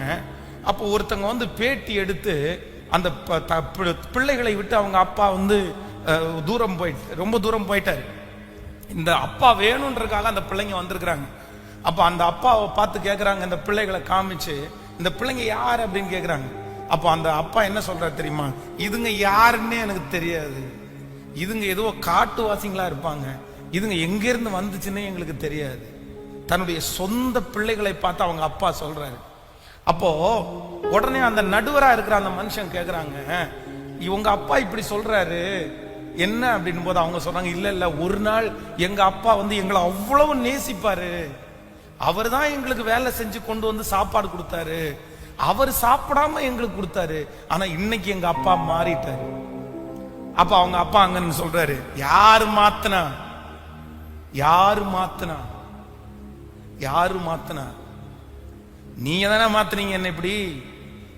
அப்போ தன்னுடைய பிள்ளைகள் மேல ஒரு நாள் பாசம் வச்ச அந்த தகப்பனாருடைய அன்பை புரிஞ்சுக்காம அந்த பிள்ளைகள் தன்னை காயப்படுத்தினாங்கன்ற அந்த ஒரு காரணத்திற்காக அவங்க அப்பா அவருடைய கேரக்டர் அவர் என்ன பண்ணிக்கிட்டாருன்னா மாத்திக்கிட்டாரு. இனி எனக்கு நீ புள்ள இல்ல, இனி எனக்கு நீ புள்ள இல்ல, இனி எனக்கு நீ பையனும் இல்லை. ஜெபத்துல யாராவது ஒருத்தர் இருக்கிறீங்களா? உங்களை காயப்படுத்தினதுக்காக நீங்க கண்டிப்பா என்ன பண்ணக்கூடாதுன்னா, எனக்கு தரிசனம் அது, என்னுடைய கேரக்டர் இது, எனக்கு கர்த்தர் கொடுத்திருக்கிற ஊழியம் அது, நான் அதை செய்கிறதற்கு தடையாய் எத்தனை காயம் வந்தாலும் ஆண்டவரே எனக்கு ஒன்று தாரும், எல்லாரையும் நேசிக்கக்கூடிய கிருபை எனக்கு தாரும் ஆண்டவரே. ஹல்லேலூயா, ஹல்லேலூயா. கைகளை உயர்த்தி ஒரு ஹல்லேலூயா. ஓப்பனா மனசு விட்டு சொல்றேன், ஆண்டவருடைய பிள்ளைகளே, சில மாதங்களுக்கு முன்பாக நான் ஜெபித்த ஜெபம் என்ன அப்படின்னா, என்னை காயப்படுத்துறவங்களை எனக்கு நேசிக்கிறதுக்கு எனக்கு பலன் தாரும் ஆண்டவரே. பொதுவாகவே ஜனங்களுக்காக நேசித்து அழுது ஜெபம் பண்ணணும்னு நான் நினைப்பேன், உண்மை. ஜனங்களுக்காக பாரம் எடுத்து ஜெபம் பண்ணணும்னு நினைப்பேன். ஆனா சிலர் ரொம்ப காயப்படுத்தும் போது அவங்களுக்காக எப்படி ஜெபம் பண்றது அப்படின்ற மாதிரி ஒரு கேள்விக்குறி வரும்போது ஆண்டவருடைய சமூகத்துல முழங்கால் படிட்டு நான் ஜெபித்த ஜெபம் என்னன்னா, ஆண்டவரே எனக்கு ஒரு கிருபை தாருங்க, நான் இவங்களை என்ன பண்ணணும் அப்படின்னா, நான் இவங்களை நேசிக்கணும். லிட்டரலா என்னுடைய வாயை திறந்து நான் ஜெபித்திருக்கிறேன், இவங்களை நான் நேசிக்கணும் ஆண்டவரே. ஏன்னா அவங்கள நேசிக்கலன்னா என் கண்கள்ல இருந்து கண்ணீர் வராது, அவங்கள நேசிக்கலன்னா அவங்களுக்காக பாரம் எடுத்து ஜெபம் பண்ண முடியாது. அதனால என்னை காயப்படுத்துறவங்கள எனக்கு நேசிக்கிறதுக்கு பலன் தார். இன்னைக்கு யாரோ ஒருத்தட்ட ஆண்டவர் பேசிட்டு இருக்கிறாரு, யாரோ ஒருத்தட்ட பேசிட்டு இருக்கிறாரு. உங்க கேரக்டரை யார் இப்படி மாத்தினா, உங்க தரிசனத்தை யார் இப்படி மாத்தினா, உங்களை யார் இப்படி மாத்தினா, நீங்க ஏன் இப்படி மாறிட்டீங்க? அநேகருடைய காயங்கள் வந்து உங்களை இப்படி மாற்றுமே. ஆனால் இன்று ஆவியானவர் பேசுறார், இல்ல இல்ல. கவனிங்க, தன்னுடைய வாழ்க்கையிலே வந்து கிட்டத்தட்ட ஒரு 15 ஆண்டுகள் வந்து ஒவ்வொரு காடுகள், மலைகள், சிங்க கெபிகள், ஒரு சிங்கத்தினுடைய ஒரு கெபிக்குள்ள ஒரு ராத்திரி முழுக்க போக்குறது வந்து சுலபம்னு நினைக்கிறீங்களா? ரொம்ப கஷ்டம். சிங்கம் வந்துருமோன்னு பயம். ரெண்டாவது, மிருகங்களுடைய குகைக்குள்ள போய் பார்த்துட்டீங்கன்னா, மிருகங்களுடைய குகைக்குள்ள வந்து மிருகங்கள் வந்து பாத்ரூம் வந்து வெளியே போயிட்டு உள்ளுக்குள்ள போய் படுத்து தூங்காது. மாடு நம்ம கட்டி இருக்கிற இடத்துல தான் எங்க என்ன போடும்? சாணி போடும். கோழி நம்ம அது எந்த இடத்துல இருக்குதோ அந்த இடத்துல தான் அது அது வேஸ்ட் எல்லாம் போகும். ஆடு எந்த இடத்துல கட்டி இருக்கிறோமோ அந்த இடத்துல தான் புழுக்க போடும். அந்த மாதிரி மிருகங்கள் இருக்கிற குகைக்குள்ள வந்து அது வந்து அதனுடைய மல ஜலங்களை வந்து வெளியே கழிக்காது. எங்க தான் போகும்? அதுக்குள்ளதான் போகும். அது ஒரு குகையா இருக்கும். அது ஏர் சர்க்குலேஷன் கூட இருக்காது. பட் தன்னுடைய உயிரை சவுல் நிமித்தமாய் துரத்தப்பட்ட தாவீது தன்னுடைய உயிரை காப்பாற்றுறதுக்கு எங்க போய் உட்கார்ந்து இருக்கிறாரு? இன்னும் சிங்கம் வந்து சில நேரத்துல அது வெளியில பிடிக்கிற அந்த மிருகங்களை கொண்டு எங்க வச்சு சாப்பிடும் தெரியுமா? குகைக்குள்ள கொண்டு வந்து சாப்பிடும். அதுக்கு அது நாத்தமா தெரியாது. ஆனா உள்ளுக்குள்ள இருக்கிற எலும்பு துண்டுகள், உள்ளுக்குள்ள இருக்கிற சின்ன சின்ன கறிகள் எல்லாம் 4-5 நாட்கள் கடந்தா அதுல என்ன வரும்? நாத்தம் வரும். ஒரு சிங்கத்தினுடைய கெபியில போய் ஒளிஞ்சு தான் படுத்து நித்திரை செய்வது என்கிறது சாதாரணமானதல்ல. ஆனா சவுல் தன்னை துரத்தின ஒரே ஒரு காரணத்திற்காக தாவீது நிறைய சிங்கத்தினுடைய கெபியில, நிறைய கெபிகளில் போய் அவன் ஒளிஞ்சுக்க வேண்டிய சூழ்நிலைக்கு தள்ளப்பட்டான். ஆனா அத்தனை வருஷம் தாண்டி நேருக்கு நேராக சவுலை ஒரு நாள் சந்திக்கக்கூடிய சூழ்நிலை வரும்போது தாவீது அங்கே இருந்து சவுலே அப்படின்னு நான் கூப்பிட்டான். இல்ல அப்படின்னா ஏதாவது ஒரு திட்டின வார்த்தையினால கூப்பிட்டான். என்ன சொன்னா தெரியுமா? என் தகப்பனே, என் தகப்பனே, நீங்க எனக்கு என்ன தீமை செய்ய நினைச்சாலும் நான் உங்களுக்கு ஒரு தீமையும் செய்யறதுக்கு எப்படி? தன்னை ஒருவன் தன்னுடைய உடம்பளவில் தன்னை காயப்படுத்துறாரு, மனசளவில் தன்னை காயப்படுத்துறாரு, தான் ஃபேமிலியோட இல்லாம அனாதையாய் சுத்துற அளவுக்கு தன்னை கொண்டு போய் விட்டாரு. ஆனா இவ்வளவு காயப்படுத்தினதுக்கு பிற்பாடும் தன்னுடைய கேரக்டரை தாவீது என்ன பண்ணிக்கலன்னா மாத்திக்கவே இல்லை. ஹல்லேலூயா, ஹல்லேலூயா. எத்தனை பேர் ஒரு முடிவு எடுக்கிறீங்க? என்ன முடிவு எடுக்க போறீங்க? சொல்லுங்க, எல்லாரும் சொல்லுங்க. எனக்கு நம்ம இங்க இருக்கிற நிறைய பேர் மாறி இருப்பீங்கன்னு தான் நினைக்கிறேன். நிறைய பேர் மிருகமா மாறிட்டாங்க. என்ன மிருகமாக்குறது யாருன்னு வேற பெரிய டயலாக் வேற விட்டு இருக்காங்க. ஹலோ, மிருகமா மாறிடுவாங்களா? அப்புறம் சொல்லுவோம், என்ன மிருகமா மாத்துறது யாரு? நீ தானே. நீ அவங்க மிருகமா மாத்தின உடனே நீங்க மிருகமா மாறிடுவீங்க. நீங்க ரோபோ, கீ கொடுத்த பொம்மை, கீ கொடுத்தா எப்படி வேணாலும் ஆடுவீங்க. அப்படிதான். அப்படியா? நிறைய பேர் அப்படி இருக்காங்க. நிறைய பேர் அப்படி இருக்காங்க. உங்களை கோபம் படுத்தலாம், உங்களை சிரிக்கவும் வைக்கலாம், உங்களை அளவும் வைக்கலாம். அப்படி இருந்துடக்கூடாது. அப்படி இருந்துடக்கூடாது. எனக்கென்று ஒரு தனித்தன்மை, எனக்கென்று ஒரு தரிசனம். அதற்கு இடையிலே என்னை காயப்படுத்துறதற்கு எத்தனை 1000 பேர் வந்தாலும் நான் வைத்திருக்கிற தரிசனத்தை கண்டிப்பாக என் மூலமாய் கர்த்தர் நிறைவேற்றுவார். அதுதான் தேவ பிள்ளை. ஆமென் சொல்லுங்க. அதான் பெர்க்மன் செய்ய ரொம்ப அழகா எழுதிருக்கிறாரு. எனக்கு ரொம்ப பிடிச்ச பாட்டு இந்த பாட்டு. அவமானம் நிந்தை எல்லாம் அனுதின உணவு போல. எவ்வளவு அழகான பாட்டு பாருங்களேன். பழி சொல்லி எதிர்ப்பு எல்லாம் என்ன சத்தாமா? ஊட்டச்சத்து. ஊட்டச்சத்து. அப்படியே நம்ம வந்து குளுக்கோஸ் டி அப்படின்றதெல்லாம் குடிப்போம்ல, ஸ்ட்ரென்த் ஆகுறதுக்கு. நிறைய பேர் டயர்டா இருந்தா ஹாஸ்பிட்டல் போய் 2 ட்ரிப்ஸ் ஏத்திட்டு வருவாங்கல்ல, அவருக்கு அது என்ன என்ன ஊட்டச்சத்தாமா? அவமானம் நிந்தை அவருக்கு பலன் தரும் ஊட்டச்சத்து. யாராவது அவரை அவமானப்படுத்தினாங்கன்னா அவருக்கு பலன் ஆயிருமாமா. எவ்வளவு அழகான வார்த்தை. ஆமென் சொல்லுங்க. நீங்க எல்லாம் இன்னும் வாயை திறந்து பாடுறது மட்டும் இல்ல, இதுவே உங்களுக்கு வாழ்க்கையாகவும் மாறணும். இந்த பிரசங்கம் பண்ணவே நான் ஜெபம் பண்றேன். ஆண்டவரே, இந்த மாதிரி ஒரு கேரக்டர் எனக்கு தாங்க ராஜா. ஹல்லேலூயா. கரங்களை தட்டி நன்றி ஆண்டவரே, நன்றி நன்றி அப்பா. எல்லாருடைய கரங்களையும் தட்டி நன்றி. அவமானம் நிந்தை எல்லாம் அனுதின உணவு போல, அவமானம் நிந்தை எல்லாம் அனுதின உணவு போல, பழிச்சொல் எதிர்ப்பு எல்லாம் பலந்தரும் ஊட்டச்சத்து. ஆடும் பழிச்சொல் எதிர்ப்பு எல்லாம் பலந்தரும் ஊட்டச்சத்து. இப்ப சொல்லுங்க பகல், தொடர்ந்து ஓடு, விட்டு விடாதே, ஜெபம் செய்வது நீ மறந்து விடாதே. கைய மேல தட்டி ஜெபம் செய்வது நீ மறந்து விடாதே. ஒரு நாளும் வீணாகாது.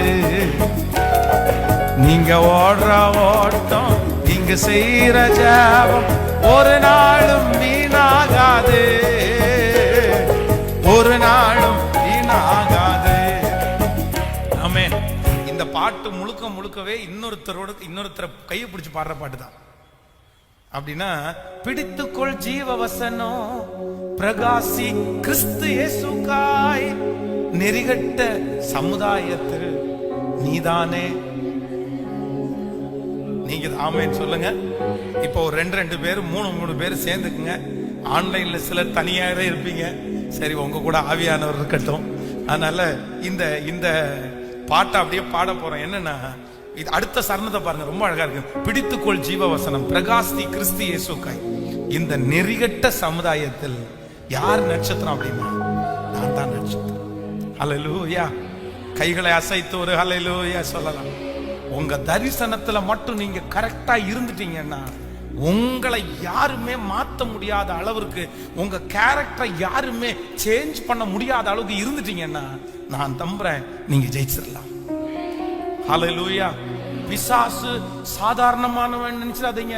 எவனை விழுங்கலாமோ வென்று வகை தேடி, உங்களுடைய தரிசனம், உங்களுடைய லட்சியம், உங்களுடைய தீர்மானம் நிறைவேறாம இருப்பதற்கு என்ன பாடு வேணாலும் அவன் படுவான், என்ன வேணாலும் செய்வான்.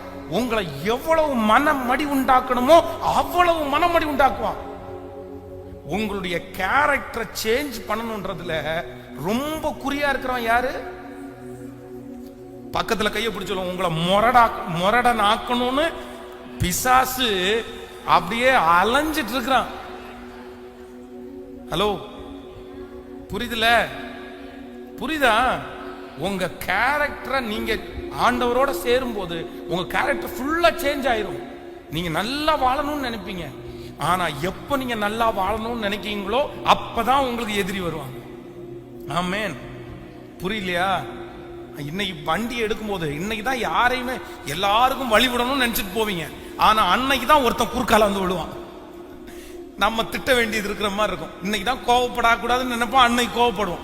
நம்முடைய கேரக்டரை மாத்தணும்ன்றதுல சத்ரு குறியா இருக்கும் போது நம்மளை அப்படியே வச்சுக்கணும்னு நினைக்கிற ஆவியானவர் நமக்கு துணை செய்கிறவரா இருக்கிறார். ஹல்லேலூயா, ஹல்லேலூயா. எத்தனை பேர் ஆமோதிக்கிறீர்கள்? ஆண்டவரே, யார் என்னை காயப்படுத்தினாலும் என்னுடைய கேரக்டரை யாரும் மாற்ற முடியாத அளவிற்கு நான் உமக்கு உண்மையா இருக்கக்கூடிய கிருபை தாரும். ஆமென் சொல்லுங்க பார்க்கலாம். இப்ப பக்கத்துல உள்ள கரங்களை பிடிச்சு இந்த பாடலுடைய வரிகளை சேர்ந்து பாடி நன்றியப்பா. பிடித்துக்கொள் ஜீவவசனோ, பிரகாசி. கண்ணை மூடாம பாருங்க, ஒருத்தருக்கு ஒருத்தர் பார்த்து பாடுங்க. பிரகாசி கிறிஸ்து இயேசுக்கா, நெறிகட்ட சமுதாயத்தில். அவங்கள பார்த்து நீங்க தானே நட்சத்திரம். அந்த நெறிகட்ட குடும்பத்துல நீங்க தான் நட்சத்திரம். அந்த நெறிகட்டு நடக்கிற அந்த தெருவுல, நெறிகட்ட தெருவில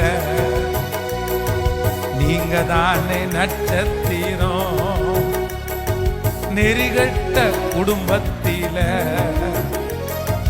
நீங்க தானே நட்சத்திரம். இப்ப கைய மேல தட்டி தொடர்ந்து ஓடு, விட்டு விடாதே.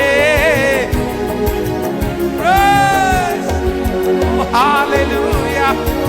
இயேசப்பா, இந்த கரங்களை தட்டி பாடும்போது அந்த கிருபை எங்கள் மேல வரட்டும், அந்த அபிஷேகம் எங்கள் மேல வரட்டும். எங்கள் ஓட்டத்தை யாரும் தடை செய்யக்கூடாது, எங்களுடைய தரிசனத்தை யாரும் தடை செய்யக்கூடாது. ஓ, செய்வதை நீ மறந்து விடாதே. ஆமென். அடுத்த சரணம் ரொம்ப நல்லா இருக்கு. கண்களை பதித்து விடு, கர்த்தராம் இயேசுவின் மேல் சிலுவை சுமந்ததினால் சிங்காசனம் அமர்ந்து விட்டார். ஹல்லேலூயா. நம்முடைய வாழ்க்கையில என்ன வந்தாலும் ஒரு தேவனுடைய பிள்ளை ஃபர்ஸ்ட் யாரை தான் பார்க்கணும்? இயேசு இந்த இடத்துல இருந்தாருன்னா என்ன செய்வார்? ஆமென். நீங்க இத மனசுல வச்சுக்கோங்க, இத மறக்காம வச்சுக்க. நீங்க தப்பு பண்ணாம இருக்கிறதுக்கு ஒரே ஒண்ணு பண்ணுனா போதும். நீங்க போய் நிக்கிற இடத்துல ஏசப்பா இந்த இடத்துல இருந்திருந்தாருன்னா என்ன செய்வார்? என்ன செய்வார்? நீங்க வந்து காரணமே இல்லாம உங்களை காயப்படுத்துறாங்க, அந்த இடத்துல இயேசு இருந்தாருன்னா என்ன பண்ணிருப்பாரு? பாத்திரத்தை தூக்கி அடிச்சிருப்பாரோ? ஹலோ, இல்ல டம்ளரை தூக்கி விசிறடிச்சிருப்பாரா? இல்ல கடாச்சட்டியில அந்த கரண்டியை போட்டு டொப்பு டொப்பு டொப்பு டொப்புன்னு அடிச்சிருவாரா? இல்ல பாத்திரம் விளக்குற போற இடத்துல பாத்திரத்தை டொப்புன்னு தூக்கி உட்கார வச்சிருவாரா? இல்ல தண்ணி குடிக்கும் போது தண்ணியை எடுத்து குடிச்சு தொலை அப்படின்னு வைப்பாரா? ஹலோ, அந்த இடத்துல இயேசு இருந்தா என்ன பண்ணிருப்பாரு? கேட்கல? அந்த இடத்துல இயேசு இருந்திருந்தாருன்னா அந்த இடத்துல அவர் கோவப்பட்டிருக்க மாட்டார். சரி சரி, உன் கேரக்டர் இது, ஆனா உன் கேரக்டர் மாறுறதுக்காக நான் ஜெபம் பண்றேன், நான் ஜெபம் பண்றேன். ஆமென் சொல்லுங்க, பாடுங்க. கண்களை பதித்து விடு, கர்த்தராம் இயேசுவின் மேல் சிலுவை சுமந்ததினால் சிங்காசனம் அமர்ந்து விட்டார். ஆமென். ஆண்டவரே, யார் என்ன காயப்படுத்தினாலும் நான் முதல்ல யாரை தான் பார்ப்பேன்னா உண்மையே நான் பார்ப்பேன். ஆமென் சொல்லுங்க பார்க்கலாம். பாடலாமா அந்த சரணத்தை கூட எல்லாரும் சேர்ந்து? ஹalleluya. கண்களை பதித்து விடு, கர்த்தராம் இயேசுவின் மேல் கண்களை பதித்து விடு, கர்த்தராம் இயேசுவின் மேல் சிலுவை சுமந்ததனா அவர் சிங்காசனம் அமர்ந்து விட்டார். சிலுவை சுமப்பதனா சிங்காசனம் அமர்ந்து. இப்ப கைய மேல தொடர்ந்து ஓடு இயேசுவே. இப்போ உம்முடைய பிள்ளைகளுடைய அவமானங்கள் எல்லாம் மாறட்டும் ஆண்டவரே. செய்வதை நிறுத்தி விடாதே, தொடர்ந்து ஓடு, விட்டு விடா. ஜெபம் செய்வதை நீ மறந்து விடாதே, தொடர்ந்து ஓடு, விட்டு விடாதே. இப்ப சொல்லுவோம், ஒரு நாளும் வீணா, ஒரு நாளும் வீணாகாது. நான் ஓடும் ஓட்டம், நான் செய்யும் ஜெபம் ஒரு நாளும் வீணாகாது, ஒரு நாளும் வீணாகாது. சொல்ல சொல்ல மகனே மகளே, நீ ஓடுற ஓட்டம் வீணா போகாது, ஜெபம் வீணா போகாது, உன் தான தர்மங்கள் வீணா போகாது.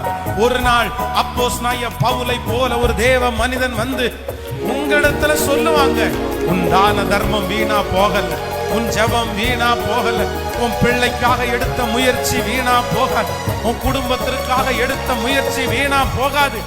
நீ இரவு பகலா பாடுபடுறது வீணா போகாது, நீ கண்ணீர் விட்டு அழுறது வீணா போகாது, நீ கலங்கி நிற்கிறது வீணா போகாது, எதுவுமே வீணா போகாது. தம்முடைய நாமத்திற்காய் காண்பித்த அன்புள்ள பிரயாசத்தை மறந்து விடுவதற்கு என் தேவன் அநீதி உள்ள தேவன் அல்ல. அவர் வாக்கு கொடுக்கிறார், வீணாய் போகாது. ஓ ஹல்லேலூயா. ஒரு நாளும் வீணாகாது. நான் ஓடும் நான் செய்யும் ஜெபம் ஒரு நாளும் விசுவாசத்தோட இன்றைக்கு இந்த உபவாச ஜெபத்துல கர்த்தர் கட்டுகிறார், கர்த்தர் கணக்குல வைக்கிறார், கர்த்தர் கொண்டு வர்றார். செய்யும் ஜெபம் ஒரு நாளும் வீணாகாது, ஒரு நாளும் வீணாகாது. இப்போ சொல்லுங்க பார்க்கலாம். அவமானம் நிந்தை எல்லாம் அனுதின உணவு போல,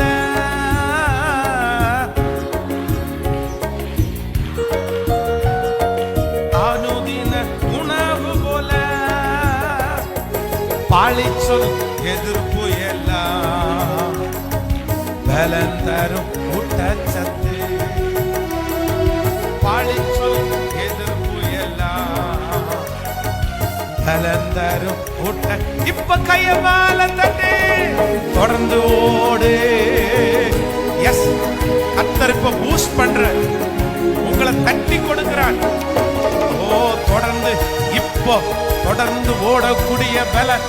காலாட்களோடு ஓடும் போதே இளைத்து போயிருக்கிற பிள்ளைகளை குதிரைகளோடு ஓடத்தக்க பலன், குதிரைகளோடு ஓடத்தக்க பலன்.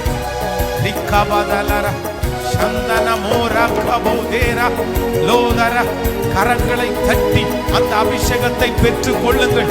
தொடர்ந்து ஓடக்கூடிய ஒரு பலன், தொடர்ந்து ஓடக்கூடிய ஒரு அபிஷேகம் இப்பொழுது என் தகப்பனார் மேல, என் தாயார் மேல, என் சிஸ்டர் மேல, என்னுடைய பிரதர் மேல, தம்பி மேல, தங்கச்சி மேல, இப்பவே இந்த சத்தத்தை கேட்டுக் கொண்டிருக்கிற ஒவ்வொருத்தர் மேலையும் கர்த்தருடைய வல்லமை உள்ள கரம் தொடர்ந்து ஓடக்கூடிய கிருபை.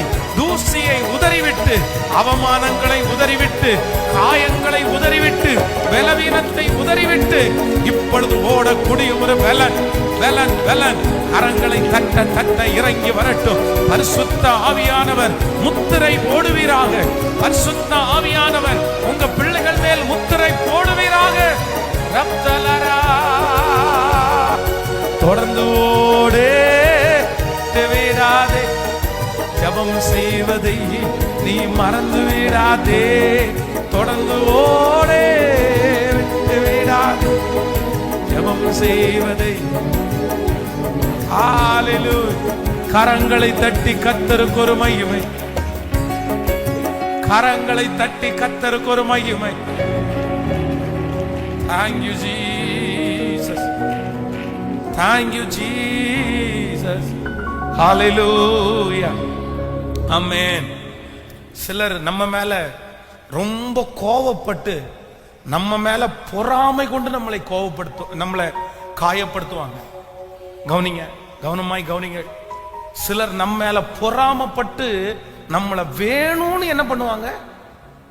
காயப்படுத்துவாங்க. நம்மள மனசை உடைச்சிருவாங்க. நம்மள ரொம்ப அற்பமா அந்த மாதிரி பேசுவாங்க. அவங்களுக்கு நம்ம மேல பொறாமை இருக்கும். அந்த பொறாமைனால நம்மளை மவுஸ் கட் பண்ணுவாங்க. மற்றவங்களுக்கு முன்னாடி ரொம்ப கேவலமா அந்த மாதிரிலாம் பேசுவாங்க. சிலர் பர்பஸாவே நம்மளை காயப்படுத்துவாங்க. நம்மளை காயப்படுத்தணுன்றதுக்காகவே காயப்படுத்துவாங்க. ஆனா சிலர் என்ன பண்ணுவாங்கன்னா, அறியாம நம்மளை காயப்படுத்துவாங்க. அவங்களுக்கு அது நம்ம காயமாவோன்னு தெரியாது. ஆனா இதுக்கு நீங்க ஒரு வசனத்தை நீங்க வாசிக்க முடியும். 1 சாமுவேல் புஸ்தகத்தை எடுத்து வாசிக்கும் போது 18ஆம் அதிகாரத்தினுடைய 7வது வசனத்திலிருந்து நீங்க வாசிட்டீங்கன்னா அங்க இருக்கும்னு நினைக்கிறேன். எடுத்துக்கொள்ளலாம். 1 சாமுவேலின் புஸ்தகம் எடுத்துக்கொள்ளலாமா? 18ஆம் அதிகாரத்தை எடுங்க. ஆமா, 18ஆம் அதிகாரம் 7வது வசனத்திலிருந்து வாசிக்க பார்க்கலாம். அந்த ஸ்திரீகள் ஆடி பாடுகையில் சவுல் கொன்றது 1000, தாவீது கொன்றது 10,000 என்று முறை முறையாய் பாடினார்கள். அந்த வார்த்தை சவுலுக்கு விசனமாயிருந்தது. அது அவன் மிகுந்த எரிச்சல் அடைந்து, தாவீதுக்கோ 10,000 எனக்கோ 1000 கொடுத்தார்கள், இன்னும் ராஜாங்கம் மாத்திரம் அவனுக்கு குறைவாயிருக்கிறது என்று சொல்லி அந்நாள் முதற்கொண்டு சவுல் தாவீதை காய்மகாரமாய் பார்த்தார். கவனிங்க ஆண்டவருடைய பிள்ளைகளே, இந்த சவுலை இப்போ ஒரு கூட்டம் காயப்படுத்துறாங்க. தாவீது இப்ப சவுல காயப்படுத்தினது மாதிரி சவுல் நினைச்சுக்கிறாரு. ஆனா உண்மையிலே தாவீதுக்கும் இந்த சம்பவத்துக்கும் ஏதாவது சம்பந்தம் இருக்கா? சம்பந்தம் இருக்கா? அவனுக்கு ஒண்ணுமே தெரியாது. அவன் இந்த ஜனங்கள்ட்ட எல்லாம் எழுதி கொடுத்து நீங்க இந்த மாதிரி பாடுங்கன்னு சொன்னானா? இல்ல. அவங்க இல்லைன்னா இந்த மாதிரி பாடணும்னு நினைச்சு பாடுனாங்களா? இல்ல. அது சந்தர்ப்ப சூழ்நிலையில தெரியாம அந்த இடத்துல இருக்கிற சிச்சுவேஷன்ல அந்த ஜனங்களுடைய வாயில சவுல் கொன்றது 1000, தாவீது கொன்றது 10,000 அவ்வளவுதான் பாடிட்டாங்க. அடுத்த முறை சவுல் ஜெயிச்சிட்டார் அப்படின்னா சவுல் கொன்றது 10,000, தாவீது கொன்றது 1000 கூட என்ன பண்ணுவாங்க? பாடுவாங்க. அது எதேர்ச்சியா நடக்கிறது. நல்லா கவனிச்சுங்க. சில காரியங்கள் எதேர்ச்சையா நடக்கிறத வச்சு நம்ம நிறைய பேர் என்ன பண்ணிடக்கூடாது? காயப்பற்றக்கூடாது. இந்த இடத்துல சவுல் ராஜா காயப்பட்டதுல ஏதாவது அர்த்தம் இருக்கா? ஹலோ சொல்லுங்க. இப்ப உதாரணத்துக்கு உங்களுக்கு சொல்றேன். நீங்க திருச்சபையில ஒரு வேலை செய்றீங்கன்னு வைங்களேன். நீங்க அந்த வேலை செய்யறதுக்கு ரொம்ப கஷ்டப்பட்டு நிறைய தியாகம் பண்ணி நீங்க வேலை செஞ்சீங்க. ஆனா நான் உங்க பேரை சொல்லியோ எதை சொல்லியோ நீங்க நல்லா பண்ணீங்க நான் சொல்லவே இல்லை, மறந்துட்டேன், விட்டாச்சு. நீங்களும் அந்த வேலையை முடிச்சு கர்த்தருக்கு செஞ்சேன்னு நினைச்சீங்க. இன்னொருத்தர் ரொம்ப ஈஸியா சுலபமா ஒரு வேலையை செஞ்சு முடிச்சிட்டார். அப்போ உங்களையும் நான் பார்க்கிறேன், அவரையும் நான் பார்க்கிறேன். இப்போ அவர் செஞ்சது எனக்கு ஞாபகத்துல இருந்தோன்னு நான் சொல்றேன், ஐயோ அந்த பிரதர் இப்படி பண்ணாரு இப்படி செஞ்சாரு அப்படின்னு சொல்றேன். உங்களை இது உங்க மனசுல காயம் ஆயிடுச்சுன்னு வைங்களேன். இந்த காயம் நான் உங்களை குறி வச்சு உங்களை காயப்படுத்தணும், உங்களை பெருமையா பேசக்கூடாது அப்படின்னு நினைச்சு பண்ணினது அல்ல. எதேர்ச்சியா இருந்த சூழ்நிலையில இப்படிப்பட்ட ஒரு காயம் உங்களுக்கு வந்துருச்சு. ஆனா அத மனசுல நீங்க வச்சுட்டு யாருக்கும் நன்றியே இல்லை, யாருக்கும் நன்றியே இல்லை. இனி நான் என்னத்துக்கு செய்வேன் பாருங்க, அவனுக்கு இப்படி கைத்தட்டல் கொடுத்துச்சு சொன்னாரு, என்ன ஒரு வார்த்தை சொன்னாரா அப்படின்னு மனசுல நீங்க காயப்பட்டீங்கன்னா, அந்த காயத்தினால நீங்க செய்ய வந்ததை நிறுத்திட்டீங்கன்னா இதுக்கு யார் உத்தரவாதம்? யார் உத்தரவாதம்? பக்கத்துல கையை பிடிச்சு சொல்லுங்க, சவுல மாதிரி இருந்துடாதீங்க. நல்லா சொல்லுங்க, எல்லாருமே சொல்லுங்க. இங்க நிறைய பேருக்கு என்ன ஸ்பிரிட் ஓடிட்டு இருக்கு தெரியுமா? யார் ஆவி? யார் ஆவி? நிறைய பேருக்கு சவுல் ஆவிதான் பிடிச்சிருக்குது. ஏன் தெரியுமா? காயப்படுத்தணும்னு நினைச்சு காயப்படுத்தாத இதையெல்லாம் தனக்குன்னு இழுத்து போட்டு என்ன பண்ணிடுறது? நீ அப்படி மனசுல வச்சுதான் சொன்ன, அப்படி எப்படி உன் வாயில வரும்? வராது இல்ல. பைபிளே சொல்லுது இல்ல, இருதயத்தின் நிறைவு தான் வாய் பேசும். அது எப்படி உனக்கு வந்துருச்சு? அது எப்படி அவங்க மேல மட்டும் அப்படி வந்துருச்சு? அது எப்படி? ஆனா உண்மையிலே அந்த மாதிரி என்ன பண்ணிருக்காது. ஹலோ புரியுதா நான் சொல்றது உங்களுக்கு? அந்த மாதிரி நடந்திருக்காது. அம்மா மனைவி இந்த 2 பேர் இருக்கிறாங்க அப்படின்னு சொன்னா, அம்மா வரும்போது அம்மா கொஞ்சம் மீன் குழம்பு வச்சுட்டு வாமா அப்படின்னு சொல்றாங்கன்னு வைங்க. என்ன அர்த்தம்னு நினைக்கிறீங்க? நீங்க வச்ச மீன் குழம்பு ரொம்ப நல்லா இருக்குமா, நீங்க வச்சது டேஸ்டா இருக்கு, நீங்க கொஞ்சம் மீன் குழம்பு வச்சுட்டு வாங்க. எப்பவுமே இந்த பிள்ளைகளை பொறுத்த வரைக்கும் 1000 பேர் ஊர்ல உள்ளவங்க நல்லா சமைச்சாலும் அம்மா சமையல அவங்களால என்ன பண்ண முடியாது?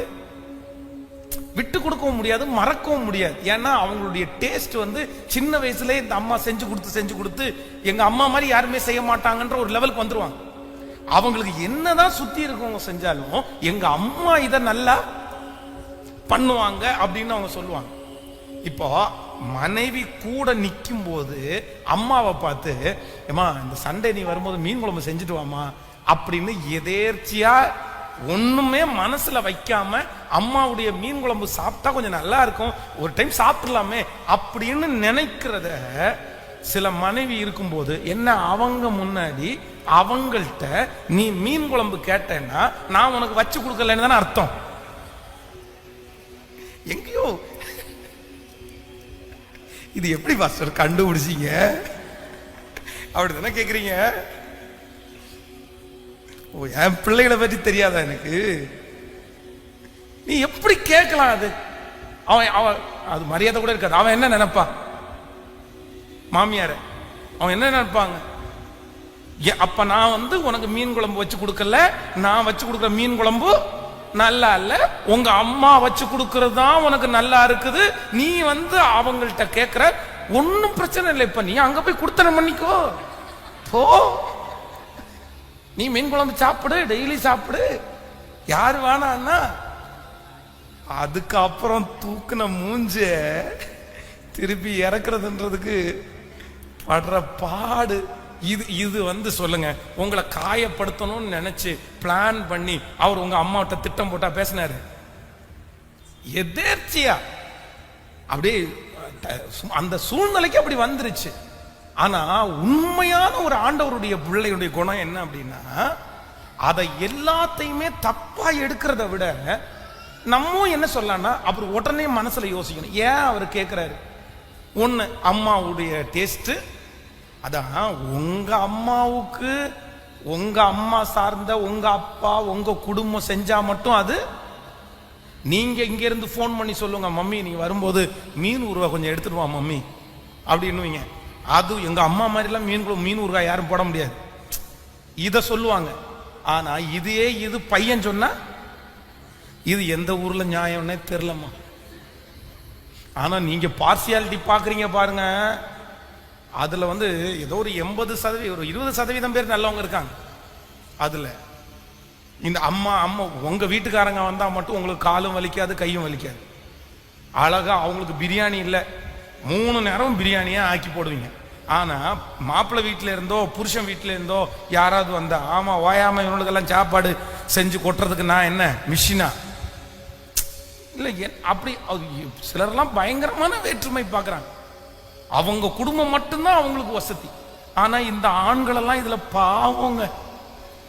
உண்மையிலே அப்படிதான். நிறைய ஆண்கள் பாவம், ஒண்ணுமே சொல்ல தெரியாது. இந்த அம்மாட்ட மா கடையில வாங்கி தரட்டுமாமா நானு, சரிம்மா அவளுக்கு கொஞ்சம் உடம்பு முடியலம்மா, தலை வலிக்குதுன்றாமா அப்படின்னு. இந்த அம்மாவுக்கு இவங்க வீட்டுக்காரங்க வந்தா தலையும் வலிக்காது, காதும் வலிக்காது.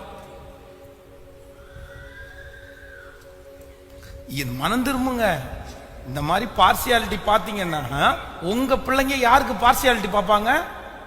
எங்க அம்மா கெட்டவா, எங்க அப்பா நல்லவர்னு சொல்றாங்களா இல்லையான்னு பாருங்க. நீங்க எழுதி வச்சுக்கோங்க. ஆனா பைபிள் என்ன சொல்லுதுன்னா, உங்க பிள்ளைங்க எழும்பி உங்களை எப்படி சொல்லணுமாமா? எங்க அம்மா பாக்கியவதி, எங்க அப்பா பாக்கியவான் அப்படின்னு சொல்லணுமாமா.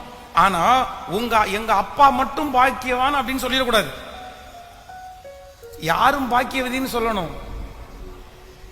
கேட்கல? இன்னைக்கு உங்க பிள்ளைங்க உங்களை நல்லவங்கன்னு சொல்லலாம்.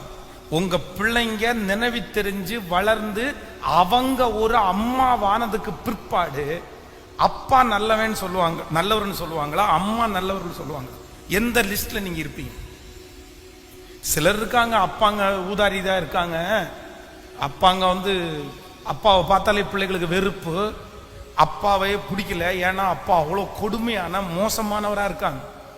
ஆனா நீங்க ரொம்ப கவனமா இருக்கணும்.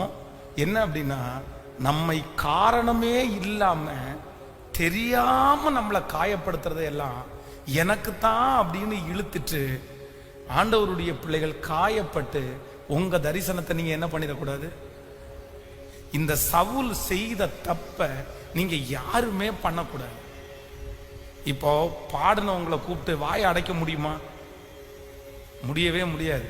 இந்த சர்ச்சில் இந்த பாஸ்டர்ஸை குறித்து ரொம்ப பெருமையா பேசுறாங்க பாருங்களேன்.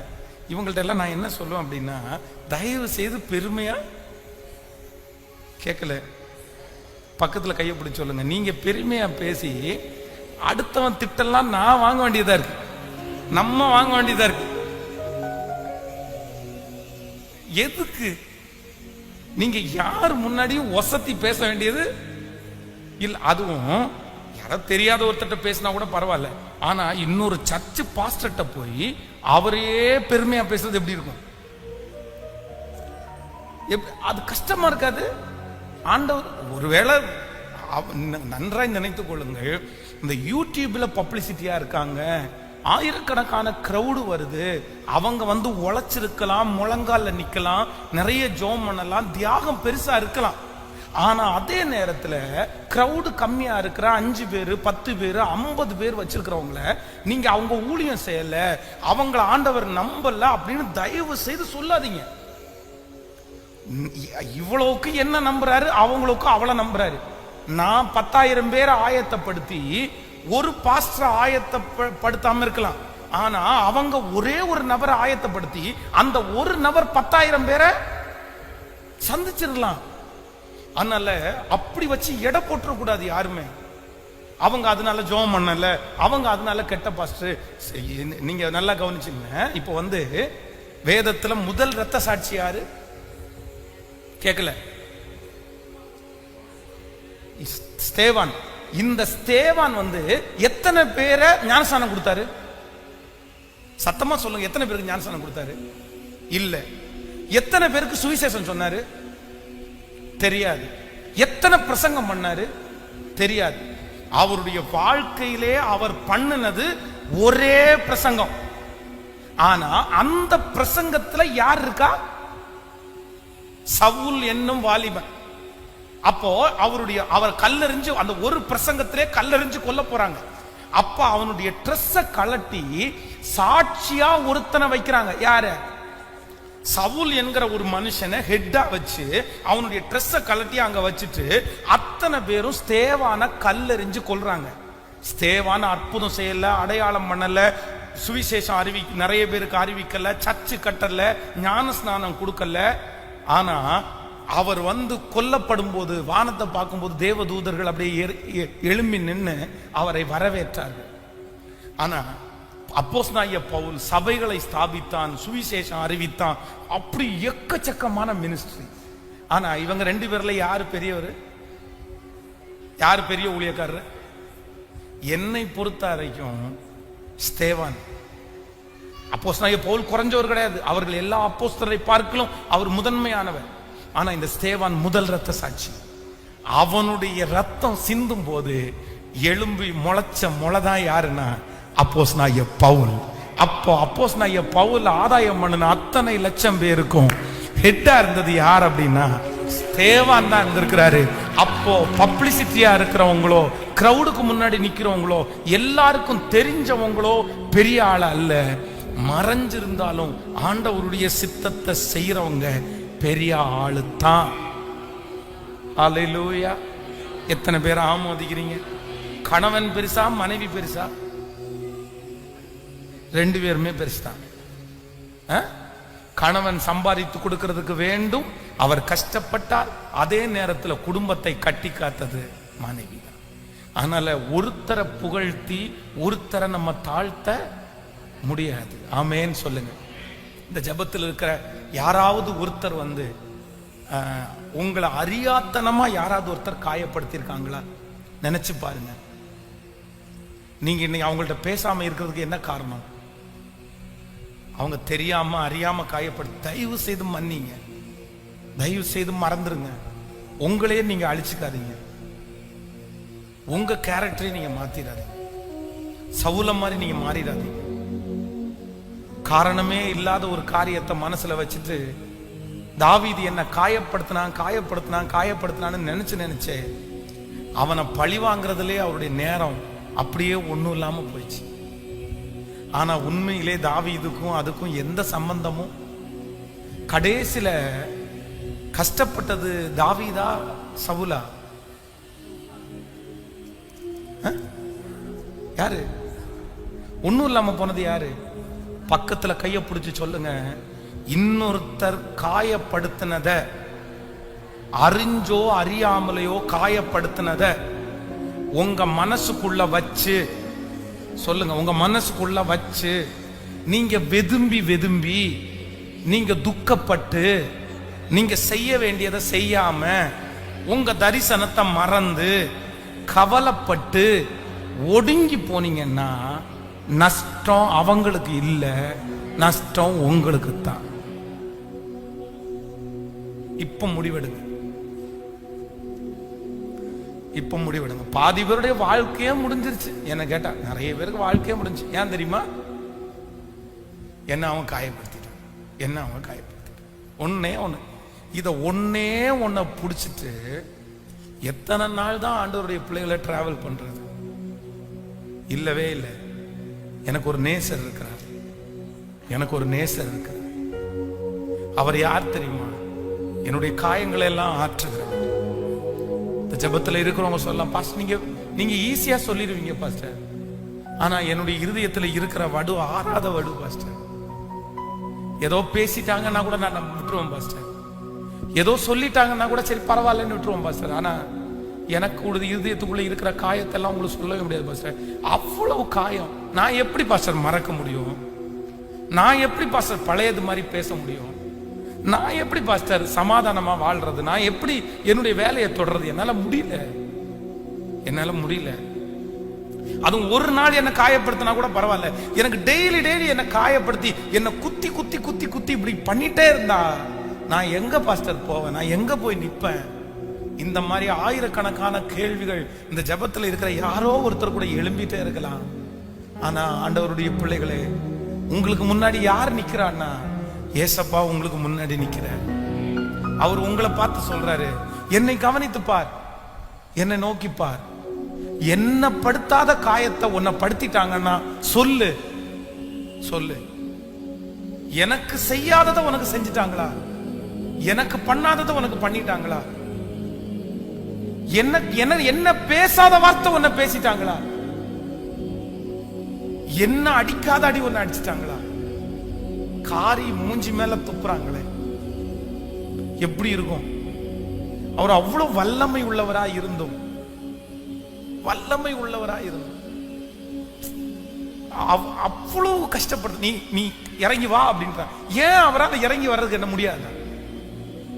நமக்கு நம்மளை விட பெரியவங்க நம்மளை திட்டினா கூட நம்ம நிறைய பேர் தாழ்ந்து போயிடும். நம்மளை விட பணக்காரங்க, நம்மளை விட படிச்சவங்க, நம்மளை விட உயர்ந்தவங்க ஏதாவது சொன்னா கூட சரி பரவாயில்ல அப்படின்னு விட்டுருவோம். ஆனா ஒன்னும் இல்லாதவங்கள நம்மளை பார்த்து ஏதாவது பேசினாங்கன்னா நமக்கு நான் நிறைய பேரால விடவே முடியாது. ஏன்னா நீயே என்ன விட ஒண்ணும் இல்லாம என் கையில இருந்து வாங்கி சாப்பிட்றோம், நீயே என்ன பார்த்து சொல்றியா, என்ன திமிரு உனக்கு அப்படின்னாலும் சொல்லுவோம். ஆனா ஆண்டவர் வந்து அவருக்கு ஈக்குவலா. ஆனா அவர் என்ன பண்ணாரு தெரியுமா? மன்னியுன்ற வார்த்தையை மட்டும்தான் சொன்ன. அதனால சிஸ்டர், எத்தனை நாள் தான் நீங்க காயப்பட்டுட்டு இப்படியே இருப்பீங்க? பிரதர், எத்தனை நாள் தான் காயப்பட்டுட்டு இப்படியே இருப்பீங்க? மறந்துருங்க, மறந்துருங்க. உங்களுக்கு அதிக காயம் இருக்கிறதா? நான் சொல்றேன், நீங்க அதிக பேருக்கு பிரயோஜனம் உள்ள கருவியாய் மாற போகிறீங்க. ஹல்லேலூயா, ஹல்லேலூயா. சமீபத்தில் நான் வந்து வாட்ஸ்அப்ல ஒரு சின்ன ஒரு சின்ன பிக்சர் ஒன்று பார்த்தேன். அந்த பிக்சர்ல வந்து ஒரு பக்கத்தில் ஒரு அப்பாவுடைய முதுகு காமிக்கிறாங்க, இன்னொரு பக்கத்தில் ஒரு பிள்ளையினுடைய முதுகு காமிக்கிறாங்க.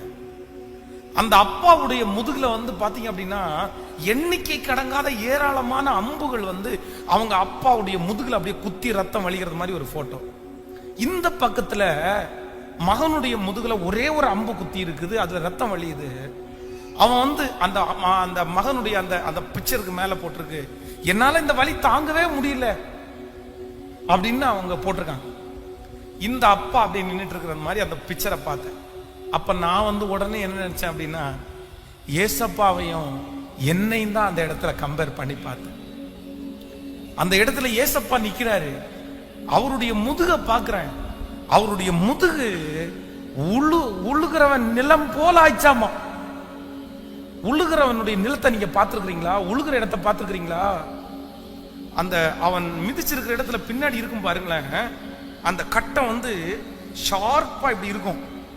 அதை அழுத்தி உழும்போது பாத்தீங்கன்னா கோடு மாதிரி போகும் பாருங்க, ஸ்ட்ரைட்டா உள்ள இருக்கிற மண்ணெல்லாம் அப்படி தள்ளி. அப்ப என் ஏசப்பாவனுடைய முதுகு வந்து அவங்க அடிச்ச அடியில அந்த சதை அப்படியே கிழிஞ்சு அப்படியே வரி வரியா உழுகிறவனுடைய நிலம் போல. உழுகிறவனுடைய நிலம் எங்கேயாவது ஒரு இடத்துல ஷேப்பா இருந்திருக்குதா? ஒரு இடம் கூட ஷேப்பா நம்ம பார்க்க முடியாது. எல்லா இடமும் அப்படியே கொச கொச கொசன்னு இருக்கும். அவ்வளவு வலிகளையும் ஆண்டவர் நமக்காக தாங்கினார். நம்ம தான் அவர் அப்படி பண்ணணும். அவ்வளவு காயப்படுத்தினாங்க. ஆனா நீங்களும் நானும் பட்டிருக்கிற காயம் ஒரு சின்ன அம்பு மட்டும்தான் உங்க முதுகுல இப்ப குத்திருச்சு. அதுக்கும் உயர்வு ஆண்டவர் உங்களுக்கு கொடுத்துட்டாரு. அதற்கும் எவ்வளவு ஆசீர்வாதத்தை உங்களுக்கு கொடுத்துட்டாரு. ஆனா நீங்க என்ன நினைச்சிட்டீங்க தெரியுமா? என் காயம் ரொம்ப பெருசு, என் வலி ரொம்ப பெருசு, எனக்கு நிறைய ரத்தம் வருது, நான் அப்படி பண்றேன் இப்படி பண்றேன்னு உங்க கேரக்டரே நீங்க மாத்திட்டீங்க. நான் எப்படி பேசுவேன், நான் எப்படி அவன்கிட்ட ஒப்புரவாவேன், நான் எப்படி என் வேலையை தொடருவேன், இவ்வளவு என்ன காயப்படுத்திட்டாங்க. இல்லவே இல்லை, இல்லவே இல்லை. ஆண்டவரே, நான் ஒரு தீர்மானம் எடுக்கிறேன், நான் ஒரு முடிவு எடுக்கிறேன். என்னை யார் காயப்படுத்தினாலும் என் கேரக்டர் என்ன ஆகாது அப்படின்னு சொன்ன சேஞ்ச் ஆகவே ஆகாது. பரவாயில்ல, எல்லாம் நன்மைக்கு, எல்லாம் நன்மைக்கு. ஆமென் சொல்லுங்க. கையை உயர்த்தி எல்லாரும் சொல்லுங்க, எல்லாம் நன்மைக்கு அப்படின்னு நான் நினைப்பேன். ஆண்டவரே, முழு பலத்தோட சொல்லுங்க. ஆண்டவரே, அந்த கிருபை உங்க மேல வரட்டும், அந்த இரக்கம் உங்க மேல வரட்டும். ஹalleluya, நன்றி. கண்மலையாம் கிறிஸ்து கைவிடவே மாட்டா, கைவிடவே மாட்டா, கைவிடவே மாட்டா, என்னை கைவிடவே. என் காயங்களை சுமக்கிறதுக்கு எனக்கு ஒரு பலன் வேணும் ஆண்டவர். கலங்காதே மகனே, கலங்காதே மகளே, கலங்காதே மகனே, கலங்காதே மகளே. கண்மலையா, கண்மலையா கிறிஸ்து கைவிடவே மாட்டா, கைவிடவே மாட்டா, கைவிடவே மாட்டா, என்னை கைவிடவே மாட்டா, என்னை கைவிடவே மாட்டா.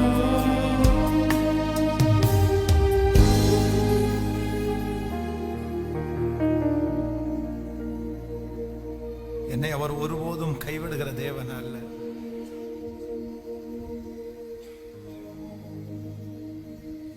என் காயங்களை எல்லாம் அவரே சுமந்து கொண்டு எனக்காக இரக்கம் செய்கிற ஒரு நல்ல தேவன்.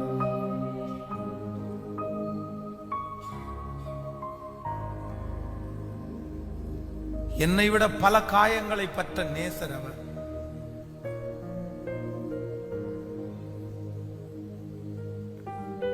நன்றி அப்பா. கடந்ததை நினைத்து கலங்க வேண்டாம், நடந்ததை மறந்துடணும். என் வாழ்க்கையில கர்த்தர் புதிய காரியங்களை எனக்காக செய்கிறவர். ஹல்லேலூயா. எத்தனை பேர் ஆமோதிக்கிறீர்கள்? எத்தனை பேர் ஆமோதிக்கிறீர்கள்? சோ இன்னைக்கு ஆண்டவர் கொடுத்த ஒரு பெரிய வார்த்தை என்ன அப்படின்னு சொன்னா, ஆண்டவர் சொல்றாரு, உன் மனதிலே மற்றவர்கள் உங்களை காயப்படுத்துறத நீங்க கையாள்றதுக்கு ஒரு அபிஷேகத்தை ஆண்டவர் உங்களுக்கு தரணும். ஆமென். அந்த அபிஷேகம் என்ன அப்படின்னா, யார் என்ன காயப்படுத்தினாலும் என் கேரக்டரை, என் தரிசனத்தை நான் என்ன பண்ண மாட்டேன். அவங்க காயப்படுத்துறதுக்கு இருக்கிறாங்க. நீங்க ஒண்ணு நினைங்க, உங்களை காயப்படுத்துற ஒவ்வொன்றும் உங்களுக்கு என்னவா மாறும் தெரியுமா? அது நன்மையா, அது பலனா இருக்கும், ரொம்ப பலனா இருக்கும். அதுதான் உங்களை உருவாக்கும், அதுதான் உங்களை அழகா மோட்டிவேட் பண்ணி ரொம்ப சூப்பரா உங்களை கொண்டு போகும். அதனால என்ன யாருமே காயப்படுத்த வேண்டாம் ஆண்டவரேன்னு நீங்க ஜெபம் பண்ணாதீங்க. ஹல்லேலூயா. விசுவாசிக்கிறீங்களா இல்லையா? நீங்க பரிசுத்தவான்களுடைய லிஸ்ட் எடுத்து பாருங்களேன். யோசேப்பை எப்படி காயப்படுத்தினாங்க. ஒரு வாலிப பையன் அவ்வளவு பெரிய பாவத்தை ஜெயிச்சு வந்து நிக்கிறான். தட்டி கொடுத்தா எவ்வளவு சந்தோஷமா இருக்கும். ஆனா அவனை தூக்கி சிறைச்சாலையில போடுறது எவ்வளவு பெரிய காயம். செய்யாத தவறுக்காக தண்டிக்கப்படுவது எவ்வளவு பெரிய காயம். ஆனா அந்த காயப்பட்டோன்றதற்காக அவனுடைய கேரக்டர் அவன் என்ன பண்ணல, மாத்திக்கவே இல்லை. அப்ப நீங்க மட்டும் எப்படி மாத்தலாம்? ஆனா யாரோ ஒருத்தரோட ஆண்டவர் தெளிவா பேசுறாரு. யாருக்கு கூட என்ன தெரியல, நீங்க பின்னாடி திரும்பி பாருங்க. நீங்க நிறைய மாறினது எதுல மாறினீங்க தெரியுமா? நீங்க இவ்வளவு ஹார்டானவங்களா? நீங்க இவ்வளவு ஹார்டானவங்க கிடையாது. நீங்க இவ்வளவு முரட்ட ஆட்கள் கிடையாது. ஆனா நீங்க இவ்வளவு முரட்டுத்தனமாய் மாறுறதுக்கு காரணம் என்ன தெரியுமா? உங்களை நிறைய பேர் என்ன படுத்தினது, நான் காயப்படுத்தினது இல்லவே இல்லை. இல்ல எளிமைன்னு இருக்கலாமா கர்த்தர் சமூகத்தில்?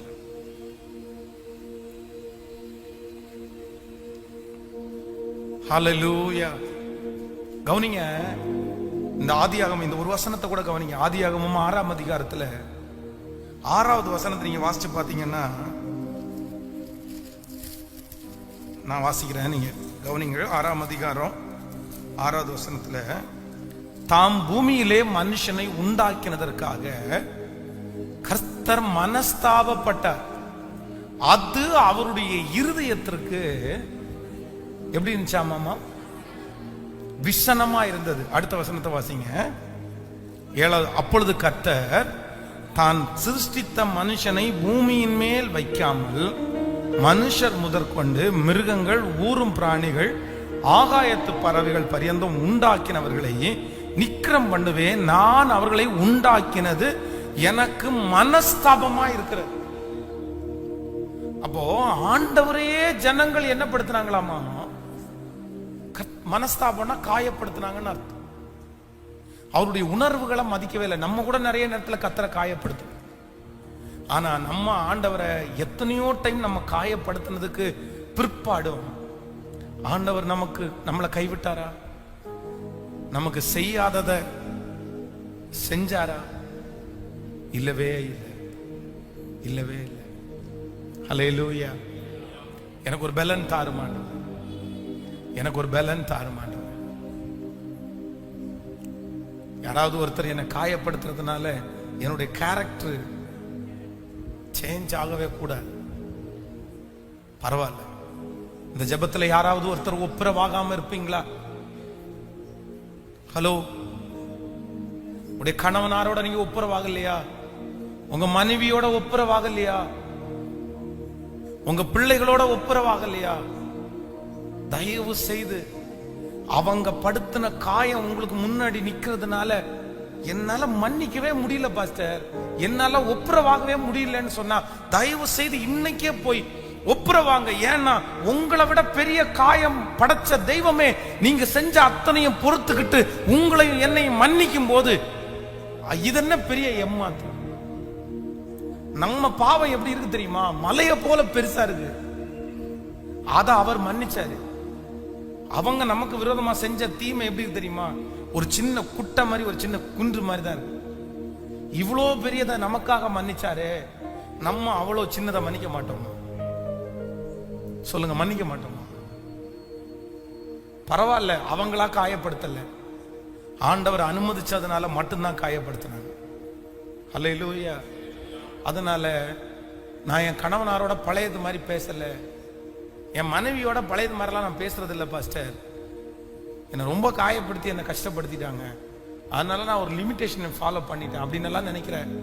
ஆண்டவருடைய பிள்ளைகள் தயவு செய்து, மனைவின்னா சில நேரத்தில் காயப்படுத்த தான் செய்வாங்க, கணவனாருன்னா சில நேரத்தில் காயப்படுத்த தான் செய்வாங்க. நம்ம நேசிக்கிறோம்ல, நம்ம நம்புறோம்ல, கண்டிப்பா நம்மளை காயப்படுத்த தான் செய்வாங்க. ஆனா அதையெல்லாம் ரொம்ப பெருசாக்கி பூதாகரம் பண்ணி மன்னிக்காம கசப்ப வச்சுட்டு நான் பழையது மாதிரி இருக்க மாட்டேன்னு நினைச்சு நீங்க இருந்தீங்கன்னா உங்க உடம்பும் உங்க மனசும் உங்க தரிசனமும் தான் கெட்டு போகுமே தவிர வேற அதுல ஒரு யூஸுமே கிடையாது. எனக்கு ரொம்ப தேவை என்னன்னா, என் காயங்களை எல்லாம் நான் மறக்க வேண்டும். ஹல்லேலூயா. விசுவாசிக்கிறீங்களா இல்லையா? சிலர் இப்படிதான் அப்படின்னு கத்துக்கலாம், சிலர் இப்படிதான் அப்படின்னு ஆண்டவர் கத்துக்க வைப்பார். அது நல்லது, பாடம். ஆனா அதே நேரத்தில் இன்னொருத்தர் படுத்துகிற காயத்தினால என்னுடைய கேரக்டரோ என்னுடைய தரிசனமோ சேஞ்ச் ஆகிறதுக்கு நான் விடவே மாட்டேன். உங்க கேரக்டர் என்ன சிஸ்டர்? உங்க கேரக்டர் என்ன பிரதர்? நீங்க எப்பவும் வெகுளி மாதிரி நல்லா நடப்பீங்களா? கோ, நீ அப்படியே நடந்து. என்னுடைய மூத்த மகன் வந்து கடந்த சமீபத்தில் ஒரு நாள் வந்து சொன்னான், இந்த மாதிரி பக்கத்தில் இருக்கிற பையன் வந்து என்னை வந்து ரொம்ப கஷ்டப்படுத்துறான், என்னையே போய் செய்யாததுக்கெல்லாம் போய் செய்கிறேன் அப்படின்னு சொல்லி என்னை கம்ப்ளைண்ட் பண்ணுறான், எனக்கு என்ன பண்ணுறேன்னே தெரில அப்படின்னு சொல்லி. உடனே நான் என்ன சொன்னேன் அப்படின்னா, அது ரொம்ப பெரிய விஷயமா எடுத்துக்காத, மன்னிச்சுக்கோ. நமக்கு 5 விரல் இருக்குது, 5 விரலும் ஒரே மாதிரி கிடையாது.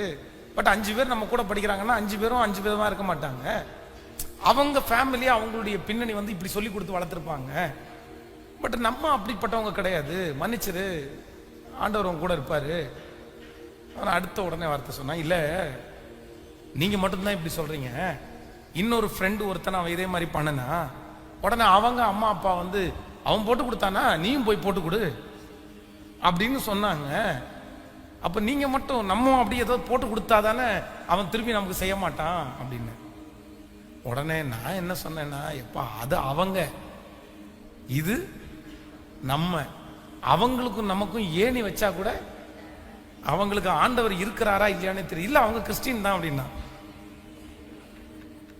இதே வார்த்தை அவங்ககிட்ட ஆண்டவர் இருக்காரா இல்லையானே தெரியணும். இல்ல அவங்களும் கிறிஸ்டின் தான் டாடி. உடனே நான் சொன்னேன், கிறிஸ்டினா இருக்கிறதுனால எல்லாரும் ஆண்டவருடைய பிள்ளைங்களா? அவங்க கிறிஸ்டியன், நீ ஆண்டவருடைய பிள்ளை. இதுல முடிவெடுத்துக்கோ, நீ ஆண்டவருடைய பிள்ளையா கிறிஸ்டினா? நீ கிறிஸ்டினா இருந்தா அடிச்சுக்கலாம், போய் சொல்லிக்கலாம். ஆனா நீ ஆண்டவருடைய பிள்ளையா இருந்தா அதை பண்ண முடியாது. இல்ல நம்ம சகிச்சு போறதுனால அவன் தலை மேல ஏறிடுவான்ல, அவன் நாளைக்கு இது பண்ணிட்டானா, அதுவும் கர்த்தரை அனுமதிச்சா தானே நடக்கும். நீ ஏன் அதை குறித்து பயப்படுற? உற்று, அப்படிதான் இருப்பாங்க, சகிச்சுக்கோ அப்படின்னு.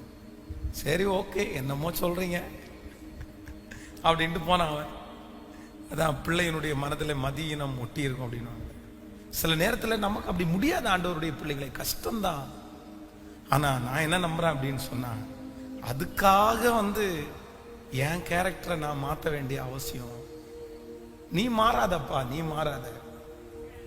உன் கூட படிச்சவங்க மாறட்டும், கூட இருக்கிற ஃப்ரெண்ட்ஸ் மாறட்டும், ஆனா நீ மாற வேண்டாம் இல்லப்பா. நீங்க ஏன் சிஸ்டர் மாறணும்னு நினைக்கிறீங்க அவங்கள மாதிரி? சில கணவன் மனைவி சண்டை நடக்கும்போது ஊர்ல இருக்கிறவங்க நிறைய பேர் நமக்கு வந்து ஆலோசனை சொல்லுவாங்க. என்ன ஆலோசனை சொல்லுவாங்கன்னு நினைக்கிறீங்க? என் மாமியார் இப்படிதான் பண்ணா, நான் வச்சேன் பாரு ஒரு கொடுக்கு, நான் பண்ணுனேன் பாரு ஒண்ணு, நான் செஞ்சேன் பாரு ஒண்ணு, அதுக்கப்புறம் வாயே திறக்கலையே,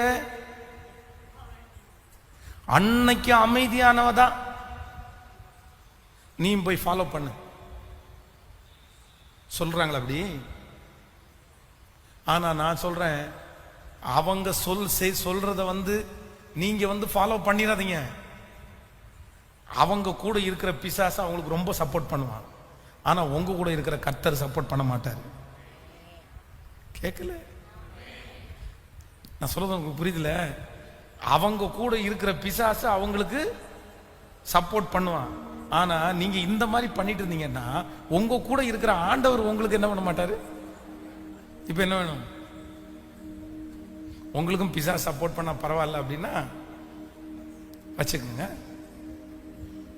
அதனால இன்னொருத்தருடைய ஆலோசனைய நம்ம கொண்டு வந்து என்ன பண்ணக்கூடாது? ஃபாலோ பண்ணக்கூடாது. அது அவங்களுக்கு சரியா இருக்கலாம், நமக்கு அது சரியா இருக்காது. ஸோ ஒரு முயற்சி எடுங்க. இன்னைக்கு ஆவியானவர் உங்களோட பேசுறார். என்ன கையாள தெரியணும் அப்படின்னு சொன்னா, என்னை காயப்படுத்துறவர்களை எனக்கு கையாளுவதற்கு எனக்கு கற்று. ஒரு வசனத்தை கூட வாசிக்கணும் அப்படின்னு நின்றுட்டு இருக்கிறேன். ரொம்ப முடியாதவங்க உட்காந்துங்க, தப்பு இல்லை. நான் ஒரு வசனம் வாசிக்கணும்னு நினைக்கிறேன். நீங்க வந்து 1 சாமுவேல் 1ஆம் அதிகாரத்தில் 1 சாமுவேல் 1ஆம் அதிகாரம் 6வது வசனத்திலிருந்து வாசிப்போமே. ஆனால் 6வது வசனத்திலிருந்து, கர்த்தர் அவளுக்கு கர்ப்பத்தை அடைத்ததினால் அவளுடைய சக்களத்தி அவள் துக்கம் படும்படியாக அவளை மிகவும் விசனப்படுத்துவாள். அவள் கர்த்தருடைய ஆலயத்திற்கு போகும் சமயத்தில் அவன் வருஷந்தோறும் அந்த பிரகாரமாய் செய்வான். இவள் அவளை மனமடிவாக்குவாள். அப்பொழுது அவள் சாப்பிடாமல் அழுது கொண்டிருப்பாள். ஹலோ, இங்க ஒரு அம்மா அவங்கள ஒருத்தங்க காயப்படுத்துறாங்க. யாரு? இங்க ஒரு புருஷனுக்கு 2 மனைவி. ஒருத்தங்க அன்னாள், ஒருத்தங்க பெண்ணினாள். 2 மனைவின்றதே நம்மளால என்ன பண்ண முடியாது. கேட்கல, சொல்லுங்க வாயை திறந்து. நம்ம இன்னைக்குள்ள உலகமா இருப்பீங்கன்னு நினைக்கிறேன். இன்னைக்கு உலகம் எல்லாம் ரொம்ப மாறி போச்சு. ஜெபம் பண்ணணும் நிறைய. நம்ம 2 மனைவி. இப்போ ஒருத்தருக்கு என்ன இல்லை? குழந்தை இல்லை. ஆனா இவங்க ரொம்ப பக்தியா இருக்கிறதுனால என்னமோ தெரியல, பெனினாளை விட அன்னாள் மேல அந்த கணவனாருக்கு ரொம்ப பாசம். அவன் வந்து எல்லார காட்டிலும் சாப்பாடை இந்த அம்மாவுக்கு எக்ஸ்ட்ரா கொடுப்பாரு. அவரே சொல்றாரு, உனக்கு பிள்ளை இல்லாததுக்கு நீ ஏன் கவலைப்படுற? 10 குழந்தைங்களை விட நான் உனக்கு. ஆனா இந்த இவங்களை நேசிக்கிறதுனால பெனினாளுக்கு என்ன ஒரு புத்தி அப்படின்னா, வருஷந்தோறும் வெளியே சந்தோஷமா போகும்போது இந்த அம்மாவை இப்படி காயப்படுத்துறதே இந்த அம்மாவுக்கு. சில பெனினாளுடைய ஆவி இருக்கும். அந்த ஆவி பேர் என்ன ஆவி? பக்கத்துல கையை பிடிச்சு சொல்லுங்க, பெனினாள் ஆவி. இந்த ஆவி பிடிச்சவங்க என்ன பண்ணுவாங்க அப்படின்னா, நம்மளை காயப்படுத்திட்டே இருப்பாங்க. அதுவும் எப்ப காயப்படுத்துவாங்க தெரியுமா? ஒரு சந்தோஷமான செய்தி கேட்டாங்கன்னா உடனே ஒரு காயப்படுத்துவாங்க.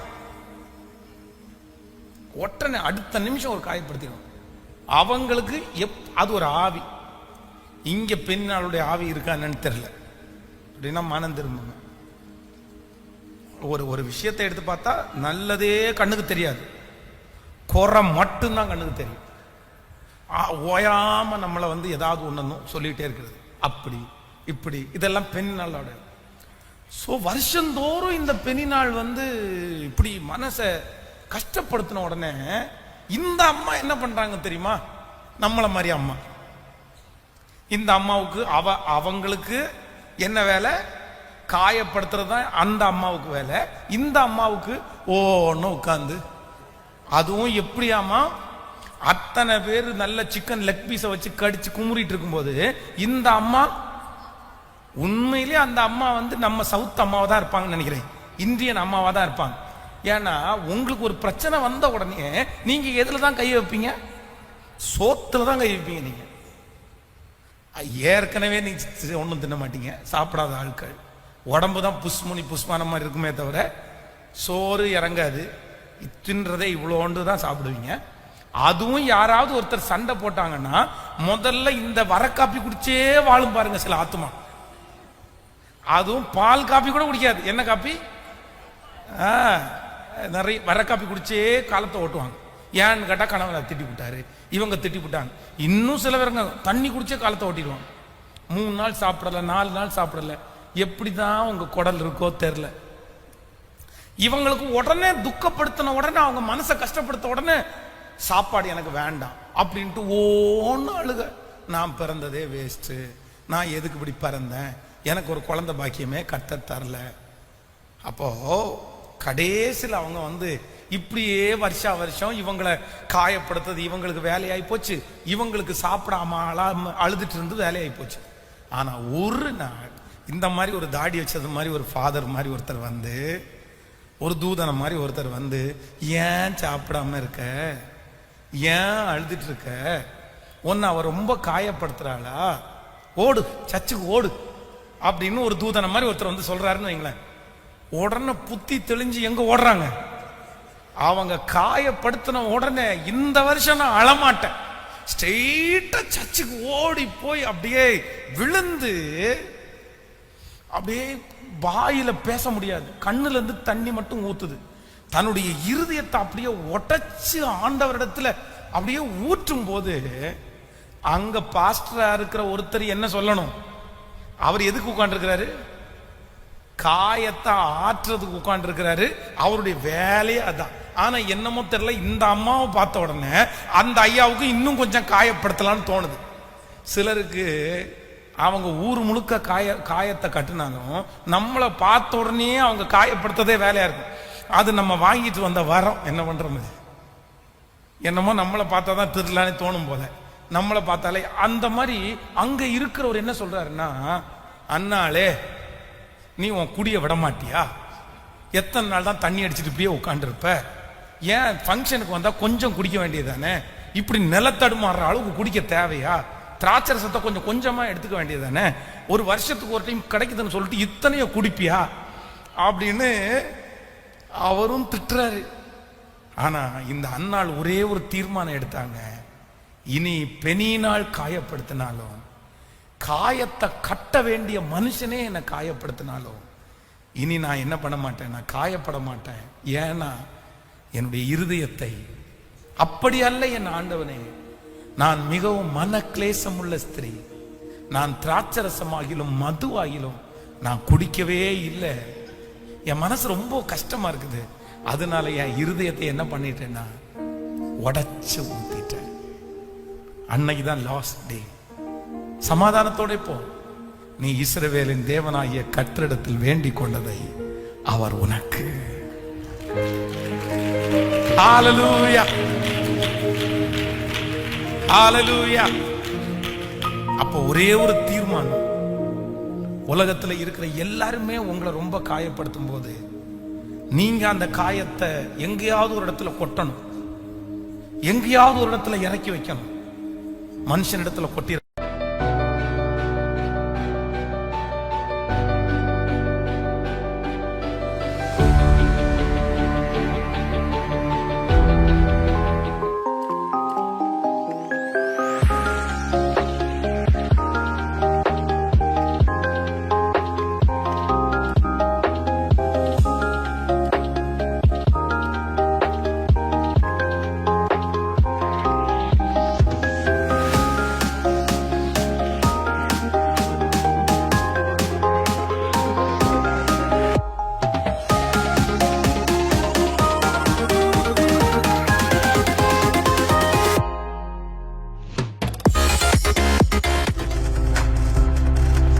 நீங்கள் பார்த்துக் கொண்டிருப்பது உங்கள் ஜாய் டிவி. உங்கள் துக்கம் சந்தோஷமாய் மாறும்.